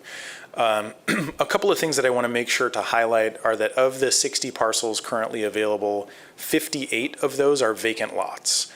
So we only have two of those parcels that actually have a structure on them, and the two structures have been deemed blighted and condemned. So there will be a significant amount of investment required if those homes are to be restored, but I think it's iffy as to whether or not there's a cost benefit of restoring those homes versus removing them from the site and starting anew. So a couple of items to note is that the homes or all of the lots that are currently being held by the Land Bank Authority have been available publicly for sale for more than 20 months. And they have been specifically available to nonprofits. For all of those properties, we have already exceeded the initial 6-month requirement that we've built into the proposed policy. But in terms of our recommendation, we'll talk a little bit about thresholds in terms of which we're recommending being released first and which we recommend being held for a little bit longer. So a reminder that that first period of hold is a 6-month time period specifically to be available to nonprofit organizations that are pursuing affordable housing. And so what we're recommending now is that 35 of the available 60 properties remain held for another 60 months. In just a second, I'll show you a map and kind of talk you through why we're suggesting that those remain held. The other remaining 25 properties we're recommending be released now because they've already been held for more than 20 months exclusively for nonprofits, and they're not in areas of significant price increase. They are in areas that are surrounded by other opportunities. So if we can jump to the map, I'll talk about those. Oh, I get to do it. So in looking at the map, you can see that we've got clusters of properties. We've got clusters of green and clusters of red with a few outliers beyond those. But for the most part, those parcels that are highlighted in green are properties that are surrounded by other vacant lots and or surrounded by existing income-restricted affordable housing. And so we've highlighted those parcels as being ready to be released now because there are a lot of other opportunities in the immediate area surrounding those parcels, and we don't foresee the release of those properties to a potential for-profit developer as in any way hindering our ability to build more affordability into the neighborhood. And in essence, what we really want to do is encourage mixed income neighborhoods where each of our neighborhoods has a range of housing types and price points. The parcels where those green dots are tend to be lower income neighborhoods with concentrations of income restricted housing. And so we're recommending allowing for some additional market rate housing in those particular neighborhoods. However, the dots that are red are dots representing parcels that are in neighborhoods that do not have a significant number of other vacant lots and do not have a significant amount of income-restricted affordable housing.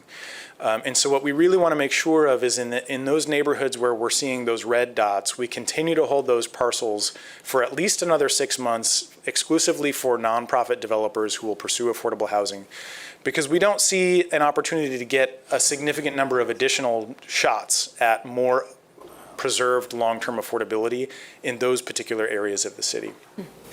Now, there are a few outliers. You'll see there's a couple of green dots kind of scattered around in neighborhoods. Those scattered green dots tend to be lots that are smaller in size, have an irregular shape, or have some soil conditions that would make those difficult. And so for a nonprofit who's already going to be fiscally constrained, we felt like releasing those to the general private sector is going to be okay. It won't significantly hamper our other efforts. So, in fact, Jeremiah, did you want to handle this last slide in terms of the recommendation? So to summarize the resolutions that are before you today and the timeline, so the first is approving this consolidation policy of 900-63 again for disposition of city-owned property. The second resolution is the listing criteria and timeline for those 60 residential properties that Mr. Kirkpatrick just detailed for you in terms of the 25-35 breakdown. And again, just to be clear, those with the passing of the resolution, which staff recommends, those initial 25 properties would become available for housing with priorities again for affordability, home ownership, local ownership, and emerging developers no later than July 31st, 2022. And then those reserved 35 properties for qualified nonprofit developers would essentially be reserved for an additional 6 months starting July 31st, 2022. And so that's a summary of these two resolutions, and happy to answer any questions you have. All right, thank you. Thank you both. So I'll just start by saying I appreciate you going back and adding some revisions and clarifications based on the feedback you heard from this body at our last discussion. So thank you both. I'll turn it over to commissioners. Commissioners, any specific questions or comments? Commissioner Reppert? Yeah, thank you, Jeremiah and Mr. Kirkpatrick. Two questions. One is, it says on there that it provides an opportunity for an unqualified nonprofits to become qualified. So for that second time frame available for affordable housing, does that still have to go to a nonprofit, or could that be for? No, it doesn't, right, so it is open, so. Okay. And then on the list of you know, the ranking, which I really appreciate the ranking because that will become an issue, I think. It says affordable housing required for 12 months. Is that all the restriction that we're putting on these property for affordability? Or is that just the 12 months of time that's available? No, it's 12 months that they're available for purchase for the transfer. That's correct. And what is the timeline that we're placing on the affordability? Yeah, I need for to look on these the, I purchases? need to confirm that in the policy here. I just looked at that last night to double check. And I think it's 5 years. That's what it was for NSP, I believe. I think it's 5 years. Okay. Yeah. Okay. Yep. And Mr. Kilpatrick is shaking his head That's right. and affirming it's 5 years. That's right. Yeah. Yes, it is 5 years. Okay. Mine Thank was, you. okay, got it. Okay. I see. And it could be negotiated up. Okay. Great. Great. That's Good it. to know. Thanks so much. And we got 9 more coming in that we just accepted this morning. That's right. So we would follow that for those additional properties after July 1st. Great. Commissioners, any other questions or comments? All right, I'll call the question. All those in favor say aye. Aye. Those opposed? It carries. All right, that will take us to item number 3. This is a resolution approving the listing criteria and timeline for the 60 residential properties owned by the State Land Bank Authority on behalf of the city of Grand Rapids. Can I get a motion? So moved. All right, moved and supported. So Commissioners, this obviously was just reviewed in the PowerPoint. Do you have any specific questions about this item? All right, I'll just add, we are still hoping one of these days to get state legislation that would allow the city of Grand Rapids to have our own land bank. As of right now, that legislation hasn't moved forward, but just know that we're still working on that, so.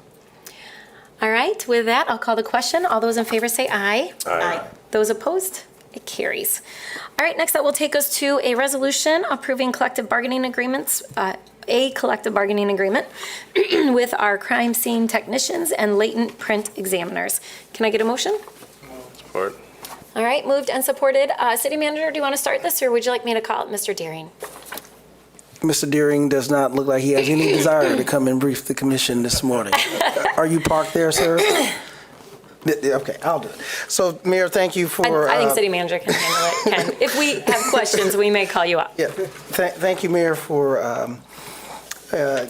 acknowledging this item this morning. It helps us with our employees. As you know, we have all of our agreements that are expiring at the end of June, and our Labor Relations Office has been working diligent with our collective bargaining team and representatives from the unions and negotiating all those agreements, and today we'll bring forward to you an agreement with the crime scene technicians and latent fingerprint examiners. And you can see some of the terms that are highlighted in the resolution to include the compensation over 3 years, as well as some additional benefits that have been negotiated, and we are recommending this for approval. Great. Thank you, City Manager. I don't have any questions, but I just want to make a comment and thank the entire bargaining team who's been working on this, and also thank our crime scene technicians and latent print examiners. They do important work in our community, so appreciate everyone involved. Commissioners, any specific questions or comments?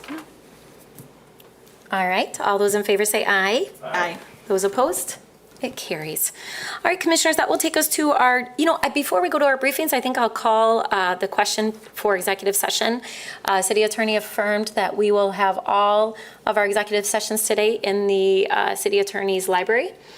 So that's the location. Immediately after COW, we will have executive session to hear an update on contract negotiations as well as legal opinion. And then we'll be meeting with our city treasurer at 2 and our city attorney at 4. So can I get a motion for executive session for those 4 items? So moved. Support. All right, moved and supported, and this is a voice vote. So Commissioner Isasi? Yes. Commissioner Rappart? Yes.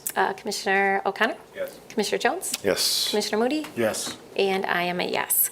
All right, so that will take us to our briefings, and we have 2 briefings today, 2 important briefings.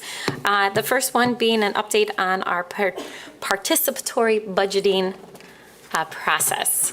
That is a mouthful. Participatory budgeting. So, Mr. Matthews, you're going to lead this?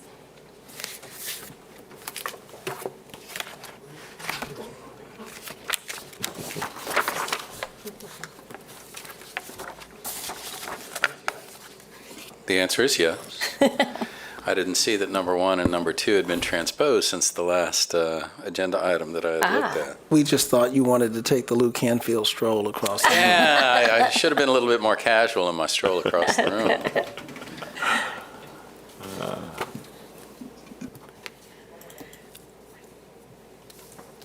Santi?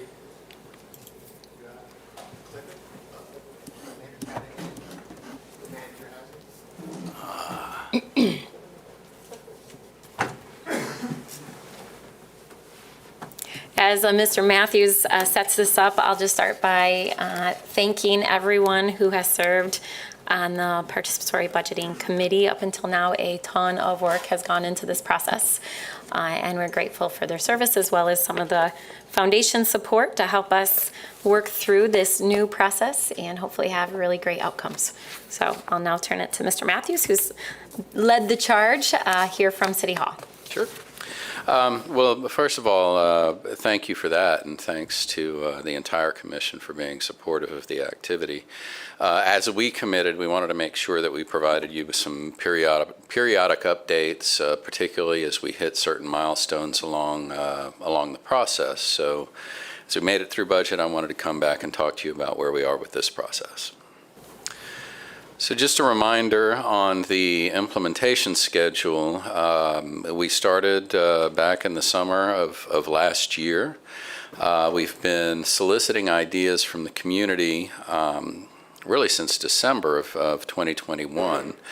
The next phase in the process is the refinement of those ideas and the assignment of budgets to those ideas so that we can move into the voting process towards the end of the summer, beginning of the fall.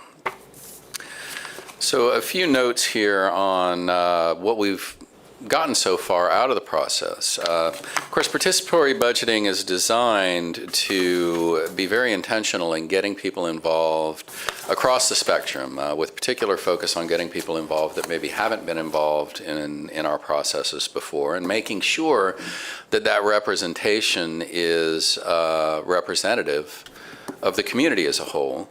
As you look at these numbers, you can see that relative to a lot of the engagements that we've done, at least over the time that I've been here, the representation for this engagement has been pretty remarkable. And that's a credit to the steering committee, who's been very intentional in the way that we go about it and the partners that we bring in to try to get people involved in this process. You see a fairly even distribution in terms of participants, in terms of where geographically the projects are being proposed, as well as the demographic participation in the process.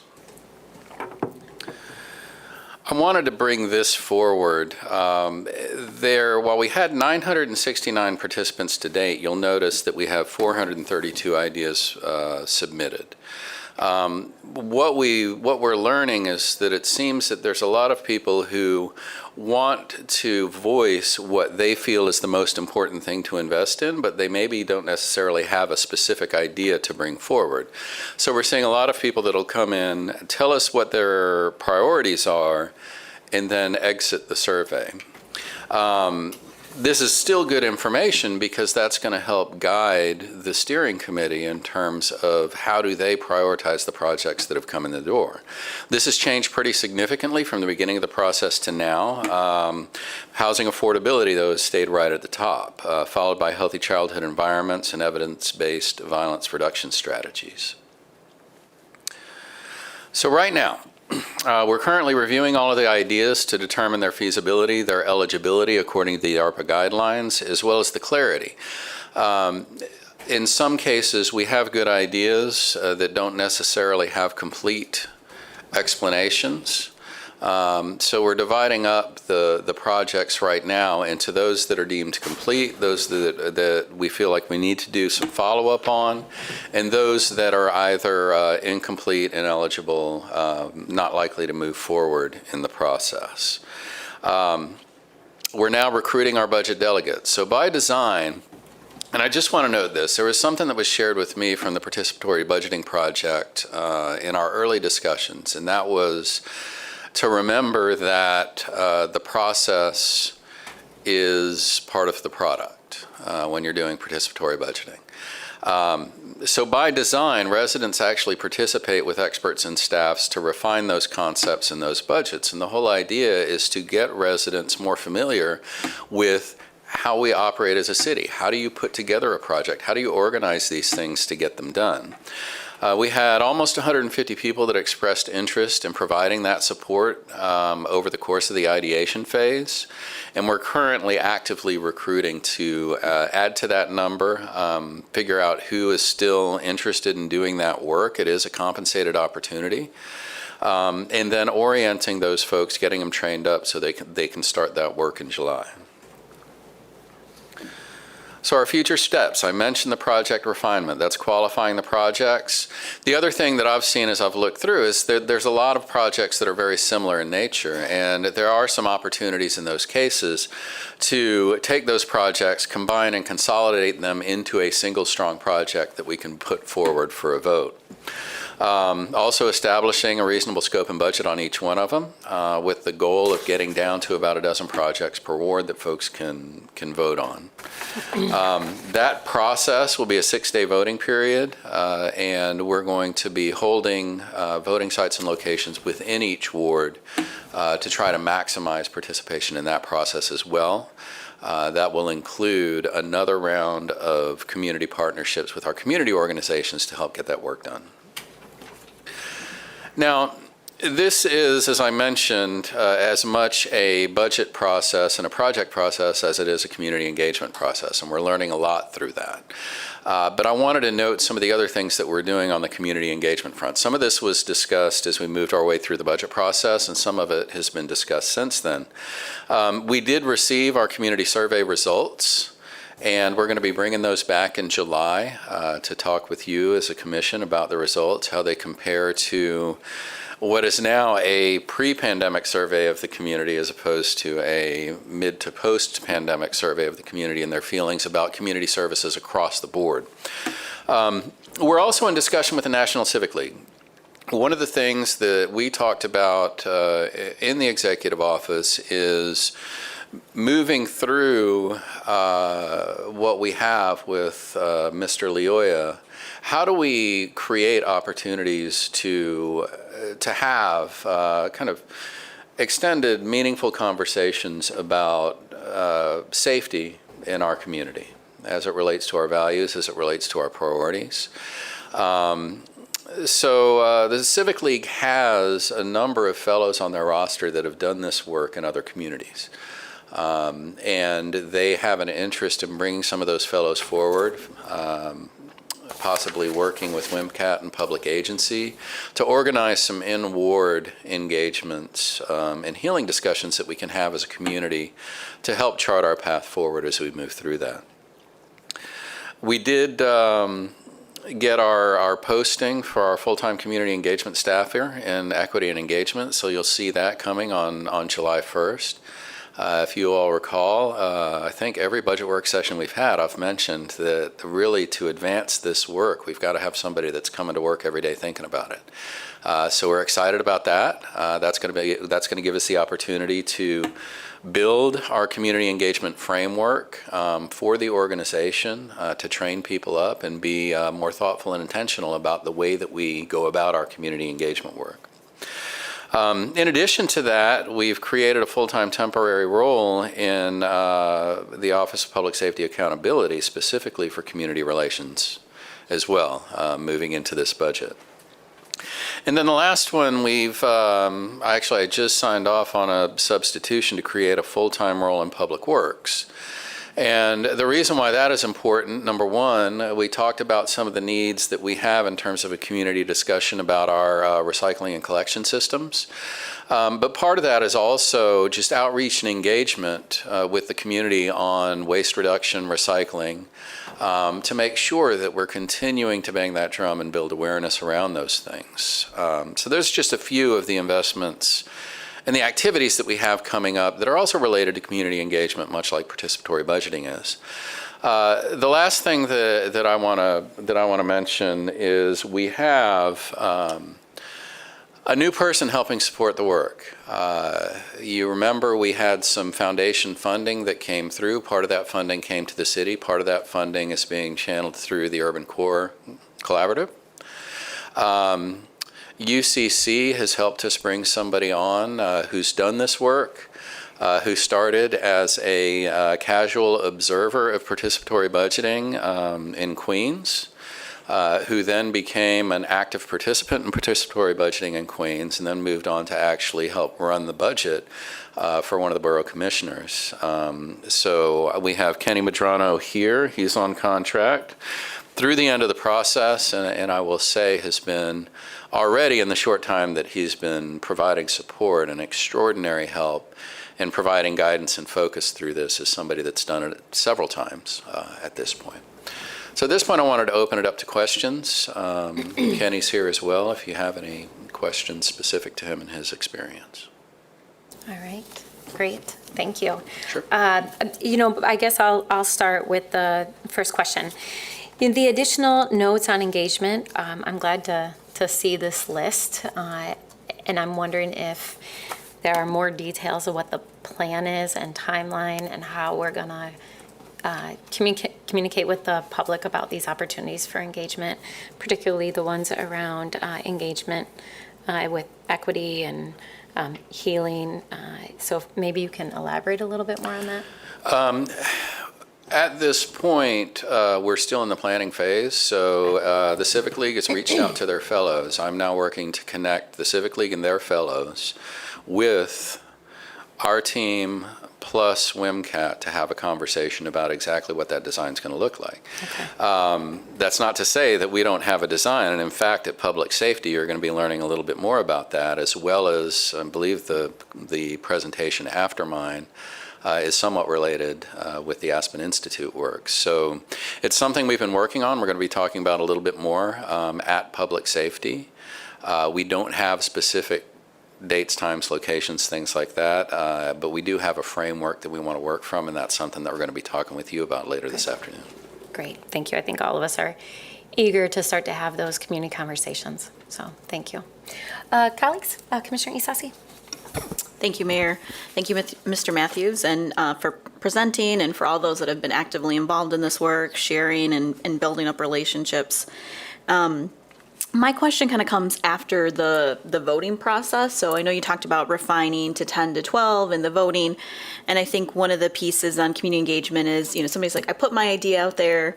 Did it get selected?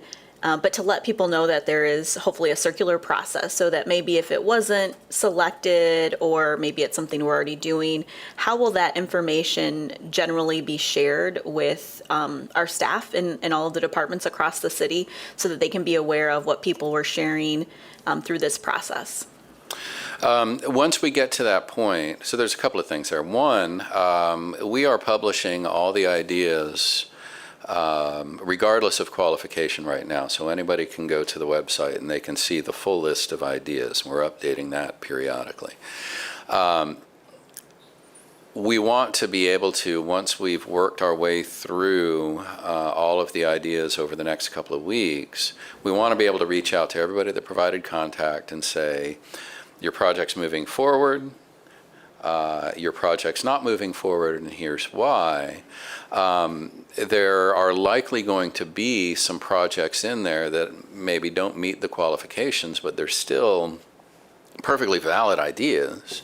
And I've kind of flagged those as I've been working my way through it, that they may be things that are eligible for Neighborhood Match Fund, or that mobility needs to know about, or that economic development needs to know about. So we want to be able to find a channel to be able to provide those to those departments as we move through. But anybody that provides us with a contact is going to get a follow-up that gives them the status of what they submitted. Great, thanks. Commissioner Ruppert? Thanks, Mr. Matthews. This new role in Public Works, is that also a July 1 posting, or is that still being worked out? As soon as the substitution signed off, we can post that one, because it was a budgeted position that they've reassigned to help support that work. So that is in process as we speak. Great, thanks. All right, any other questions or comments? Commissioner Moody? Yeah, thank you, Madam Mayor. Thank you, Mr. Matthews and your staff. At one point in time, it took me a long time to accept this participatory budget program and plan. But after talking with a number of people that are on the committee and have shared with me, I appreciate seeing this in the direction that this participatory budget plan is going in. So I would say keep up the good work, and you got my total support on this. Appreciate that, Commissioner. Thanks, Commissioner. City Manager, anything to add before we end? I echo the affirmation and appreciation for the work, and want to likewise thank Mr. Matthews and the committee and staff for their leadership in this process. And I think what we've done in comparatively to other communities is exemplary. It took us a little longer than we anticipated, but I think sometimes you have to go slow to go far. So thank you. Yeah, thank you, City Manager. Well said. I think all of us knew when we embarked on this process that it would be a journey of learning and some hiccups along the way. And so I appreciate you and the team and all the committee members sticking with it and really working through the kinks. So thank you for that. All right, with that, we'll end this briefing and we'll turn it to our next one. This is an important briefing regarding an initiative, the Grand Rapids Aspen Institute project. I'm glad to see this come forward. I think it was well over a year and a half ago. I had some initial conversations with some folks from the Aspen Institute about this opportunity. Followed up with bringing in our city manager and Mr. Davis.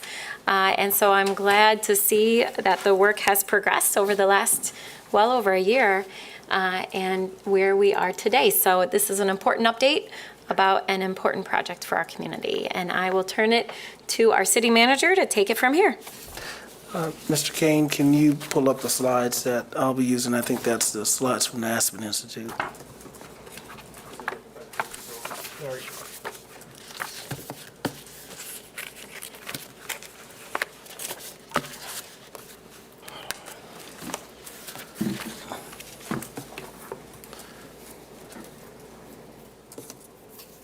All right, thank you. So before Ms. Trudy Note Brown comes and shares the collaborative work of the Aspen Institute in support of WNCAT, I wanted to put the presentation in context and elaborate a little beyond the remarks of Mr. Matthews about some of the work that we have been doing prior to the April shooting and the work that we plan to continue to do as a result of it. And there are a lot of conversations and efforts around ways to improve safety in our community, as well as to improve the ability of the police department to be trusted more among community, but also to be prepared to respond to incidents when need be.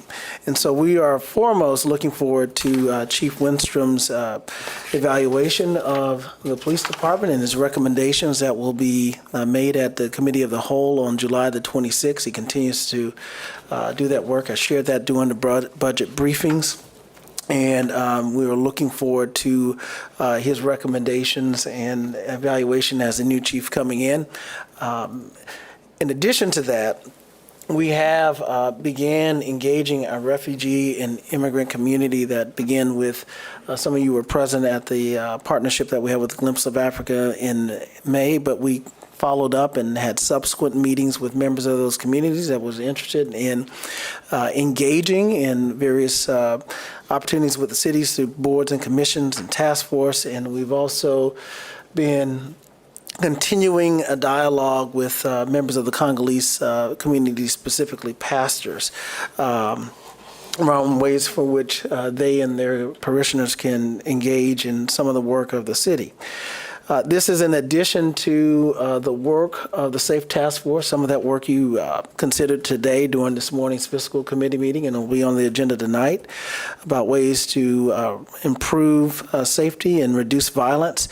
And you'll hear later this afternoon from Cure Violence and our partners with the Urban League about some of the work that's being done from the community's perspective in reducing violence and interrupting those episodes of violence in the community.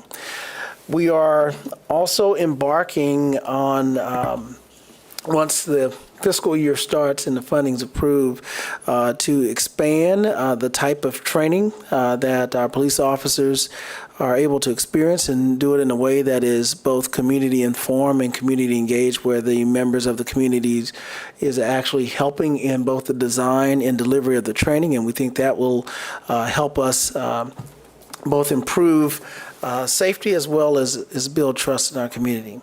And as Mr. Matthews just mentioned, and Mayor, you inquired about, is to work with the National Civic League, as well as a potential partnership with WMCAT on how we would have these discussions. And what I will say, on a definite date, we are looking forward to coming forward back here on the first meeting in July with an update, July the 12th, and also we'll follow up that briefing on the 26th at the Public Safety Committee with more details if we are able to provide at that time, and continue some of the other good work that the police department is and staff is engaged in. We are also continuing to expand the work of the Oversight and Public Accountability Office based on some of those policy decisions that were made during the budget process that allows the Oversight Office to expand its engagement and outreach to the immigrant and refugee community, as well as to increase the capacity based on additional both federal funding as well as grant funding that they receive from Kellogg Foundation. We're also looking forward to the Bloomberg fellow, Harvard Bloomberg fellow, joining the staff and helping specifically with ways to reimagine some of the processes that we currently have in place. So I'm trying to present a picture of very intentional work that is occurring. Some of it will be short-term and immediate, as upcoming with the police chiefs briefing and recommendations, and others will be work that we will require additional systems evaluation and much community engagement. Some of it will be work at the federal and state level around legislative changes, as you discussed during the budget process, around potential changes federally with the George Floyd Act and statewide with some of the pending legislation that has been proposed. This will continue to be our focus, and we will be even more intentional about utilizing our ongoing monthly Public Safety Committee meetings, and as well as the Community Relations Commission, to discuss this dynamic process. So today, it's not new, because this is an effort that began almost a year ago, and I'm going to ask Ms. Brown to come at this point. But today we continue to talk about ways in which we can improve the justice system and have good justice outcomes. And this cross-sector planning work group that we have been utilizing. And so with that, we're going to change presenters, and we'll ask them to provide a high-level overview. And if you will hold your questions to the end, I'm sure they'll be happy to answer them. All right, thank you. My name is Trudy Ngo-Brown. I'm the Director of Public Agency at WMCAT, which is a social enterprise of the West Michigan Center for Arts and Technology.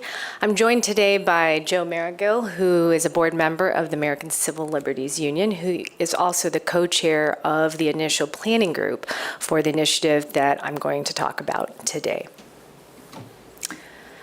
Together, we'll provide an overview of the initiative and then also share some updates on where we are in the progress, and then at the end, address any questions you all might have. So as Mayor Bliss mentioned, the project started approximately a year ago. The Aspen Institute has been reaching out to mid-sized cities to try to reevaluate the way criminal justice is understood, essentially. And the basic concept behind their thinking is that the vast majority of resources that are directed at solving problems at a city level are done through the lens of a crisis management governance. And so what they've tried to do is put together conceptually a structure that allows cities of our nature, our size, starting with cities of our size, because we're both large enough to have an impact on things, and we're also small enough where it's easy enough to do outreach and actually try to put things together.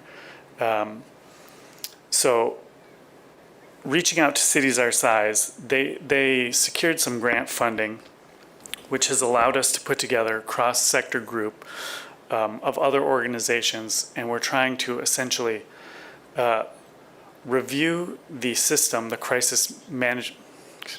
review the criminal justice system and reevaluate it, pulling away from the crisis management governance system. And so we received, this is a basic timeline, in the summer they reached out to us. We put together some host organization planning group, which chose WMCAT to help us direct the process. Right now, we are in the work group process where we are establishing a large group of stakeholders, which represent various aspects of the social services system, the safety and justice system. And they include economic players, health players, education players, other types of NGOs and responsible community members. And what we're doing, again, is to look at it from an ecosystem type approach. So essentially, criminal justice is the result of the ecosystem in which, criminal outcomes, I guess, are the result of the ecosystem in which people are born, thrive, live. And this is really an effort to look at it from that ecosystem-wide approach.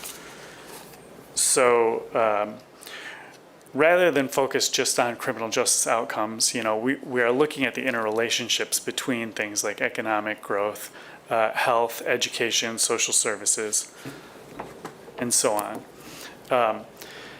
And again, as you guys, as the City Commission, know, the vast majority of your resources are directed at this crisis management process. So rather than deal with, not rather than, I know you want to deal with everything, but the budget and the way the government functions is that you look at the outcomes, you look at people in need of shelter, you look at people in need of emergency care, you look at the dependency on those types of services. And that's where funding ends up going, because those are the most obvious critical aspects that are visible. But what we're trying to do now is to take a look at data and use the data of various different factors, those health outcomes, those prison admission rates, as this slide shows, and use it to reevaluate where the crises are, where the problems are in the system. So by comparing, say, prison admission rates with diabetes rates, for example, we can look at ways to, at the correlations and the ways that we can impact various outcomes without having to directly spend the money on the prison system, for example. So, so these are various correlational data that we're going to put together on a mass scale. So when we put together our stakeholders groups, we are essentially trying to put together a data process. So assessing the data that is provided by the health systems and comparing that with the data that's provided by the schools, it's provided by economic development or organizations, and use those to then assess how it impacts things like prison admission rates, how it impacts arrest records, and at a very, very local neighborhood type level. So almost a street by street analysis, we're going to see how these various attributes impact the carceral system. So, again, other examples are median household income, and we're trying to drill down further. And so right now in the process, while we are collecting the stakeholders group, we're connecting to as many players as possible, hoping that they will then provide us with data, using that data to give us the opportunity to make decisions about the importance of various processes, various programs. And then, like, holistically as a group, our plan group and our stakeholders group will prioritize what seems to be the most in need of funding, and what seem to be the most critical areas of distress or conditions that we can then decide as a group probably should be prioritized in terms of funding overall. So essentially what I've been explaining is this slide is that we're going to do a data analysis. So the fragmented data is going to be assessed and try to bring it together. And we're doing it on two levels. Clearly this is primarily, it starts as a data project, and we're using that data then to, put together policy. And so in the process of doing the data and generating the data and collecting the people who generate the data, we are also putting together a group of stakeholders who then use that data to make decisions. And then hopefully that will move towards community engagement and obviously city commission engagement. Thanks, Joe. Sorry. So for the JGP approach, the last couple of months, we've been working with the planning group, the initial planning group, to better understand this framework and this approach, where we're bringing together government stakeholders and community partners together at the same time, hence justice and governance partnership. So we're doing the beginning work of building a collaborative just for the planning phase that includes a range of stakeholders from all of the sectors. Together, we're right now designing what is going to be known as the Justice Audit, which consolidates all that data from government agencies, but also community-based organizations too, together into one system across sectors. Findings from an annual audit would then be used to develop reinvestment plans, meaning taking a look at the data and identifying where resources could be reallocated to better support what the data is telling us, and also to develop policies that are more coordinated as well.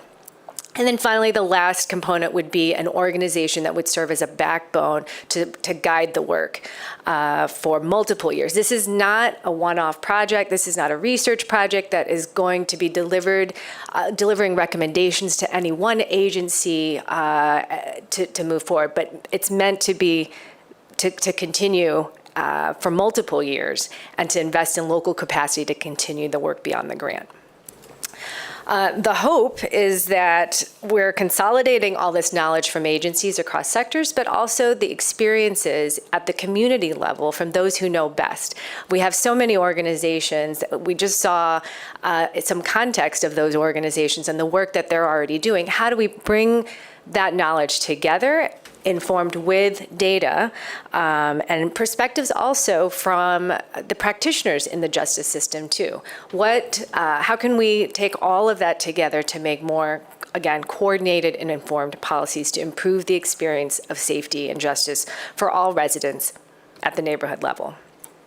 So I'm going to go over some of the key milestones and activities that we have worked on so far. So again, through March and May, we met with the monthly with the initial planning group, and they began to draft some initial goals for the initiative as well. So just drafting initial goals with that small group that is going to be presented to the larger collaborative as for updates. Right now, this summer, we're starting to bring together additional stakeholders to actually work on the design of the audit. We have a generic template already that has been used in other cities, but what we need to do is customize it and align it to Grand Rapids priorities. Stakeholders are speaking into that process and saying what we want to measure, what we want to include, and what we want to track on a recurring basis. And then in the fall, we'll move, advance the work of developing agreements for the future collaborative, data sharing agreement, so on and so forth. And then at the end of this, we'll be positioned to apply for additional multi-year funding from Aspen to actually implement it. So right now, we're working on building those foundational tools for the work.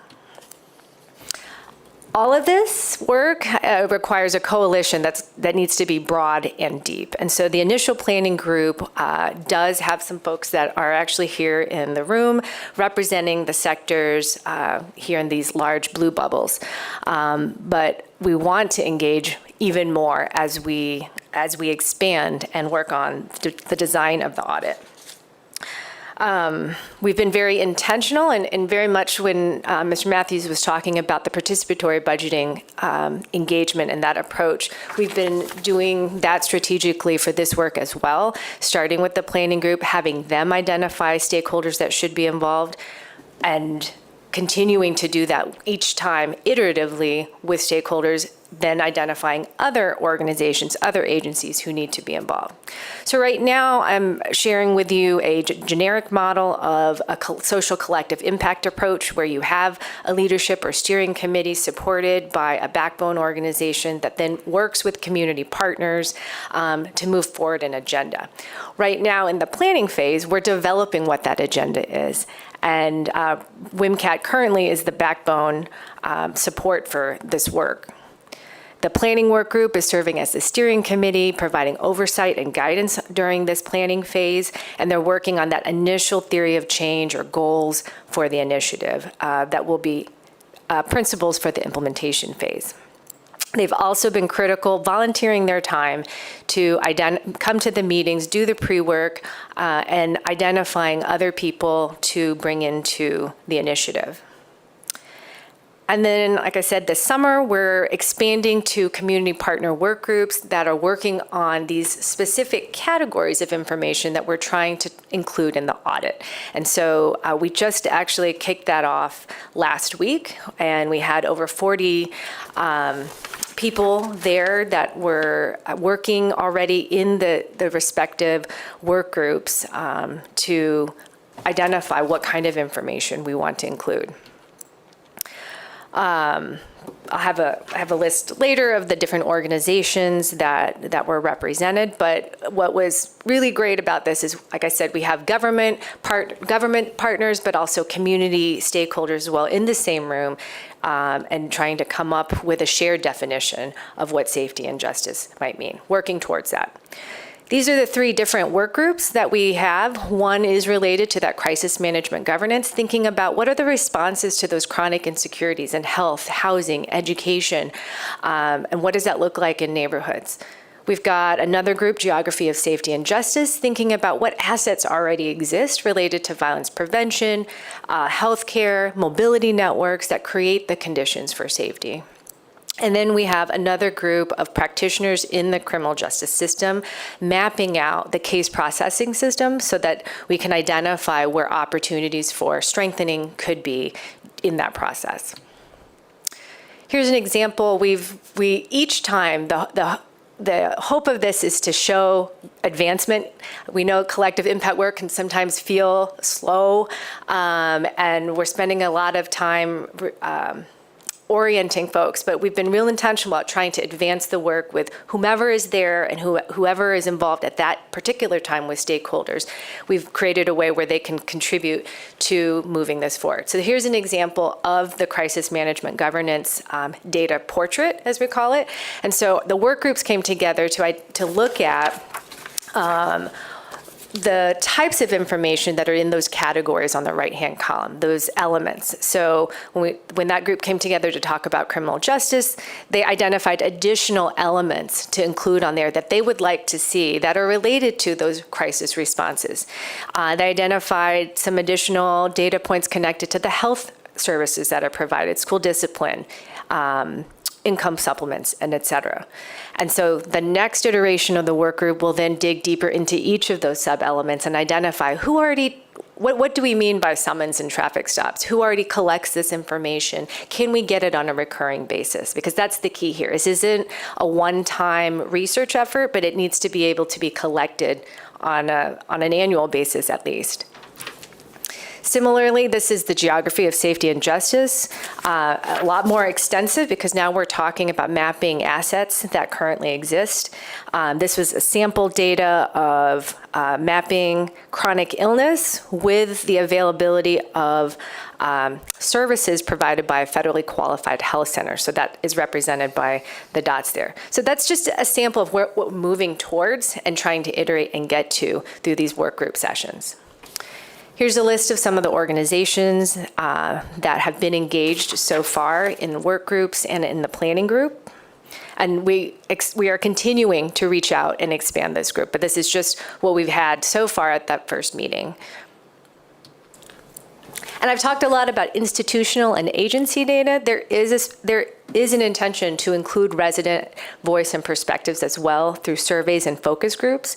There will actually be an additional work group that will develop these questions and also try to identify what groups are already asking these questions. We don't want to duplicate efforts, but we want to coordinate those efforts into one more comprehensive effort through this initiative. Again, what we're moving towards is an implementation proposal at the end of the year with Aspen, who has national funders included in backing this. We are the first of up to 10 communities, mid-sized and rural communities in the country doing this. Birmingham, Alabama is right behind us, as well as a multi-county area in South Carolina. So it's really exciting to be leading this work nationally. Yeah, just thinking about a new way to work together around safety. So at this time, I'll open it up to any questions that you all might have. Great. Before I go to a question, I think the city manager wants to add something. Yeah, thank you, Mayor, and thank you for this important work and this conversation. And I want to reemphasize the focus that led to my commitment of staff and resources to this work, because I saw this as system work and not just about the police department and the Grand Rapids Police Department, but all of the things that contribute to our collective impact and how we can have better outcomes as a community. So that is what it is to me. What it is not is a focus just on the Grand Rapids Police Department and its budget. And so if the work and the audit determines where other opportunities for improvement are needed and other resources and investments are needed or reallocations, we will deal with that at this time. But this never began with a preconceived notion, at least from the staff perspective, that we have already predetermined what the answers are. So I am approaching this with curiosity, with an open mind, with the other community partners to see what the opportunities are for improvement. And I've asked the police department to be at the table, part of those discussions, along with other members who contribute to safety, whether it's mobility, people from the health community. Because if we're really going to have a safer community, it has to be done holistically. So I appreciate the opportunity for the discussion. We wanted to make sure we had it today. This was actually intended to, we were intended to have a broader discussion about this sooner, but as you're well aware, we've been so focused on the killing of Patrick Lyoya that we didn't think the timing was such then, but we actually had intended to have that broader discussion earlier than we're bringing it back here today. Yeah, thank you, City Manager. I appreciate that clarification. And I was a part of some of these early conversations, and what I appreciated, and one of the reasons I was strongly in support of the city participating, is because it is a very comprehensive and holistic community approach. I have long said that creating systemic change in our community doesn't live solely with the city of Grand Rapids or city government. It really is a community collaborative effort across multiple systems. And so I appreciate that, and I think this really spells that out with some of your mapping, so thank you. Commissioners, questions? Commissioner Isasi? Thank you, Mayor and City Manager. Nice to see you all. Sorry, it was hard to look at you as I was looking at the presentation too, but it's nice to see you all in person.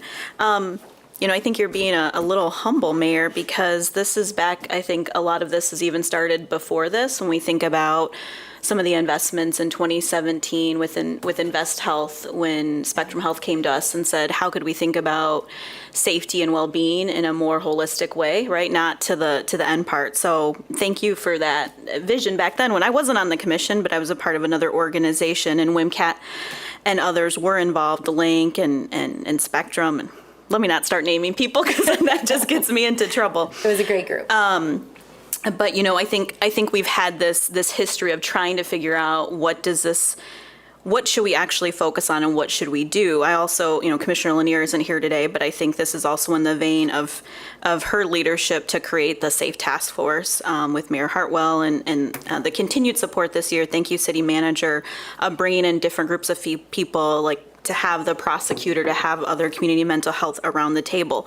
So I think we have these roots here at the city, and the reality is the word priority is never singular here at the city. There's many things that we need to consider, but I'm very hopeful to see this being renewed and to see this process, because being a part of other things with Aspen, there's always great individuals who have the expertise and understanding, who can learn specifically, Joe, as you mentioned, from other mid-sized cities. I think also it'll be interesting to overlay other states that might be similar to us. While there's things that we can do at a city or county level, there's also other implications as it relates to funding that flows through the state. So that was one of the things I was interested in. I have lots of recommendations of individuals that I think could be a part of this next phase, as you mentioned, Trudy. So I think about our neighborhood associations who would like to move from, I think what they feel is sometimes more of a compliance-driven relationship that they have with the city to a more aspirational, where we're not watching our neighbors, but we're truly seeing one another.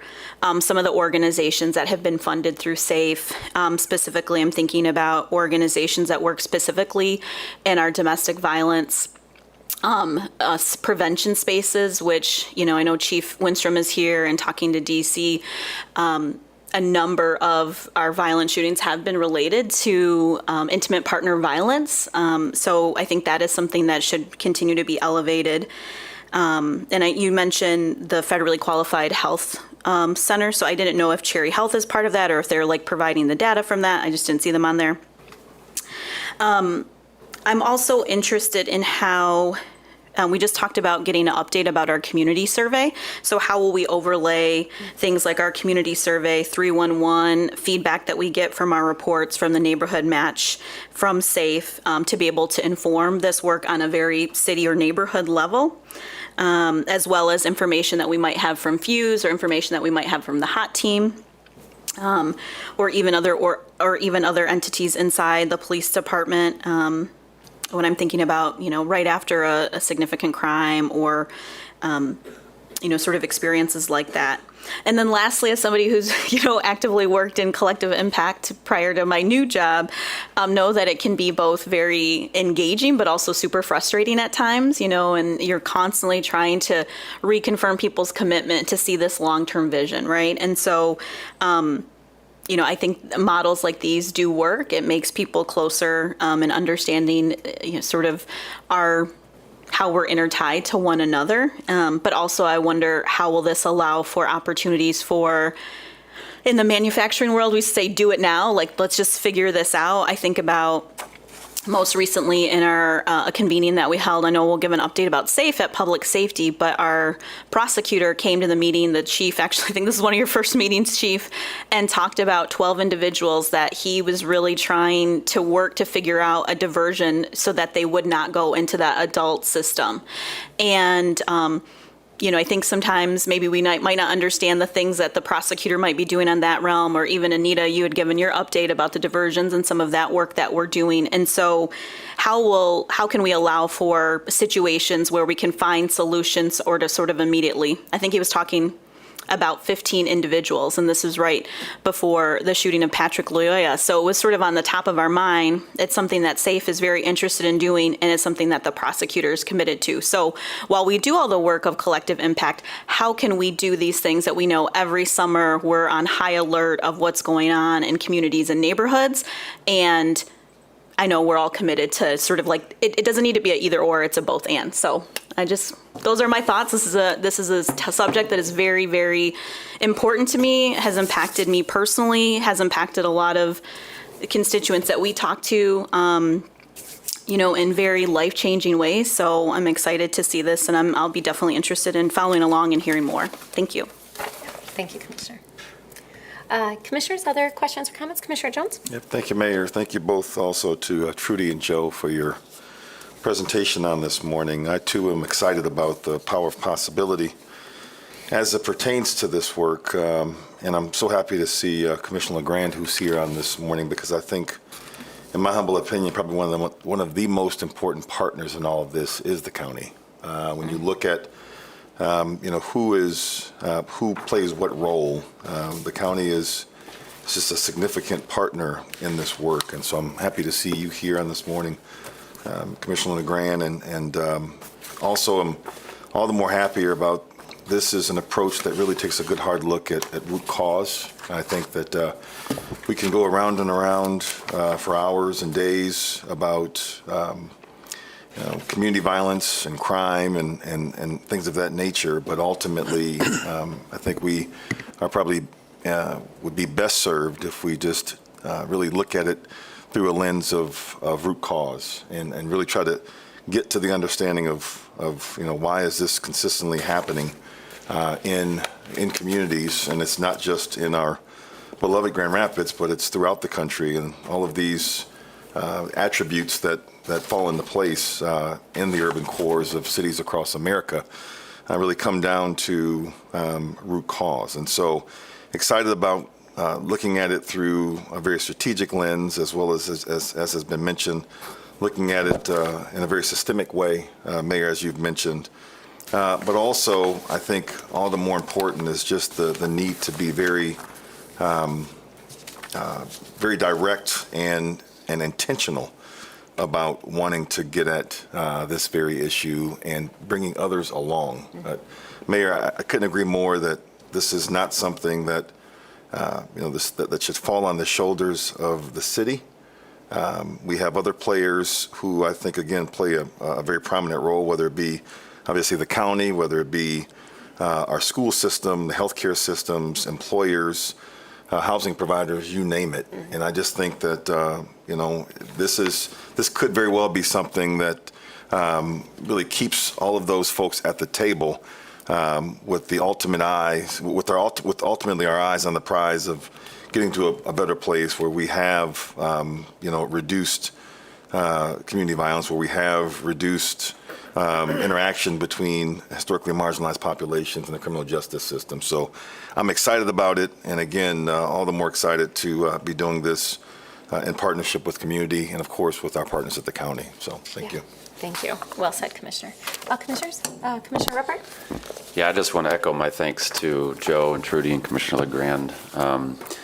And for WMCAT for stepping forward to be that backbone support. That's going to be really important. And I want to express my appreciation to the city manager for making that commitment to be at the table. I think that this is going to yield good fruit for our city. And I do love that kind of taking a step back to look at a more global systemic approach to community safety. So I just want to affirm those things, and thank you for being here to share the update with us. Great, thanks. Thank you. Commissioner Moody or O'Connor? All right. Well, thank you so much. Really appreciate your work and leadership in this space. Obviously, we absolutely love partnering with WMCAT and all the work that you're doing. So thank you. Thanks. Mayor. All right, Commissioners, with that, I'll have the city manager make any final comments before we recess our committee of the whole. And then, Commissioners, again, we're going to go directly down to the city attorney library for our executive sessions. So, city manager, any final thoughts? Yeah, thank you, Mayor, and again for the briefing. Just, I guess, internally, since this is collective impact and we want to speak as one city with one voice as we offer our contribution. So I think from a coordination effort, if you have suggestions, at least internally, I'm asking everyone to coordinate through the executive office since it's multiple departments that are involved. And Mr. Canfield has been my direct liaison to the group assisting and representing me, but Mr. DeLong, who's has partially retired, I should say, is also going to be helping us on public safety work as well, so will be helpful for that. So those suggested neighborhood organizations that you may have, would like to provide input, if you can share them with Mr. Canfield. And I do want to say to Commissioner Sassi's point that this collective work is long work, but there's also immediate work that we know that we have to get done in the interim. And I'm looking forward to that additional in-depth discussion this afternoon at Public Safety. Great. Thanks, City Manager. All right, Commissioners, with that, we will go into executive session. Thank you.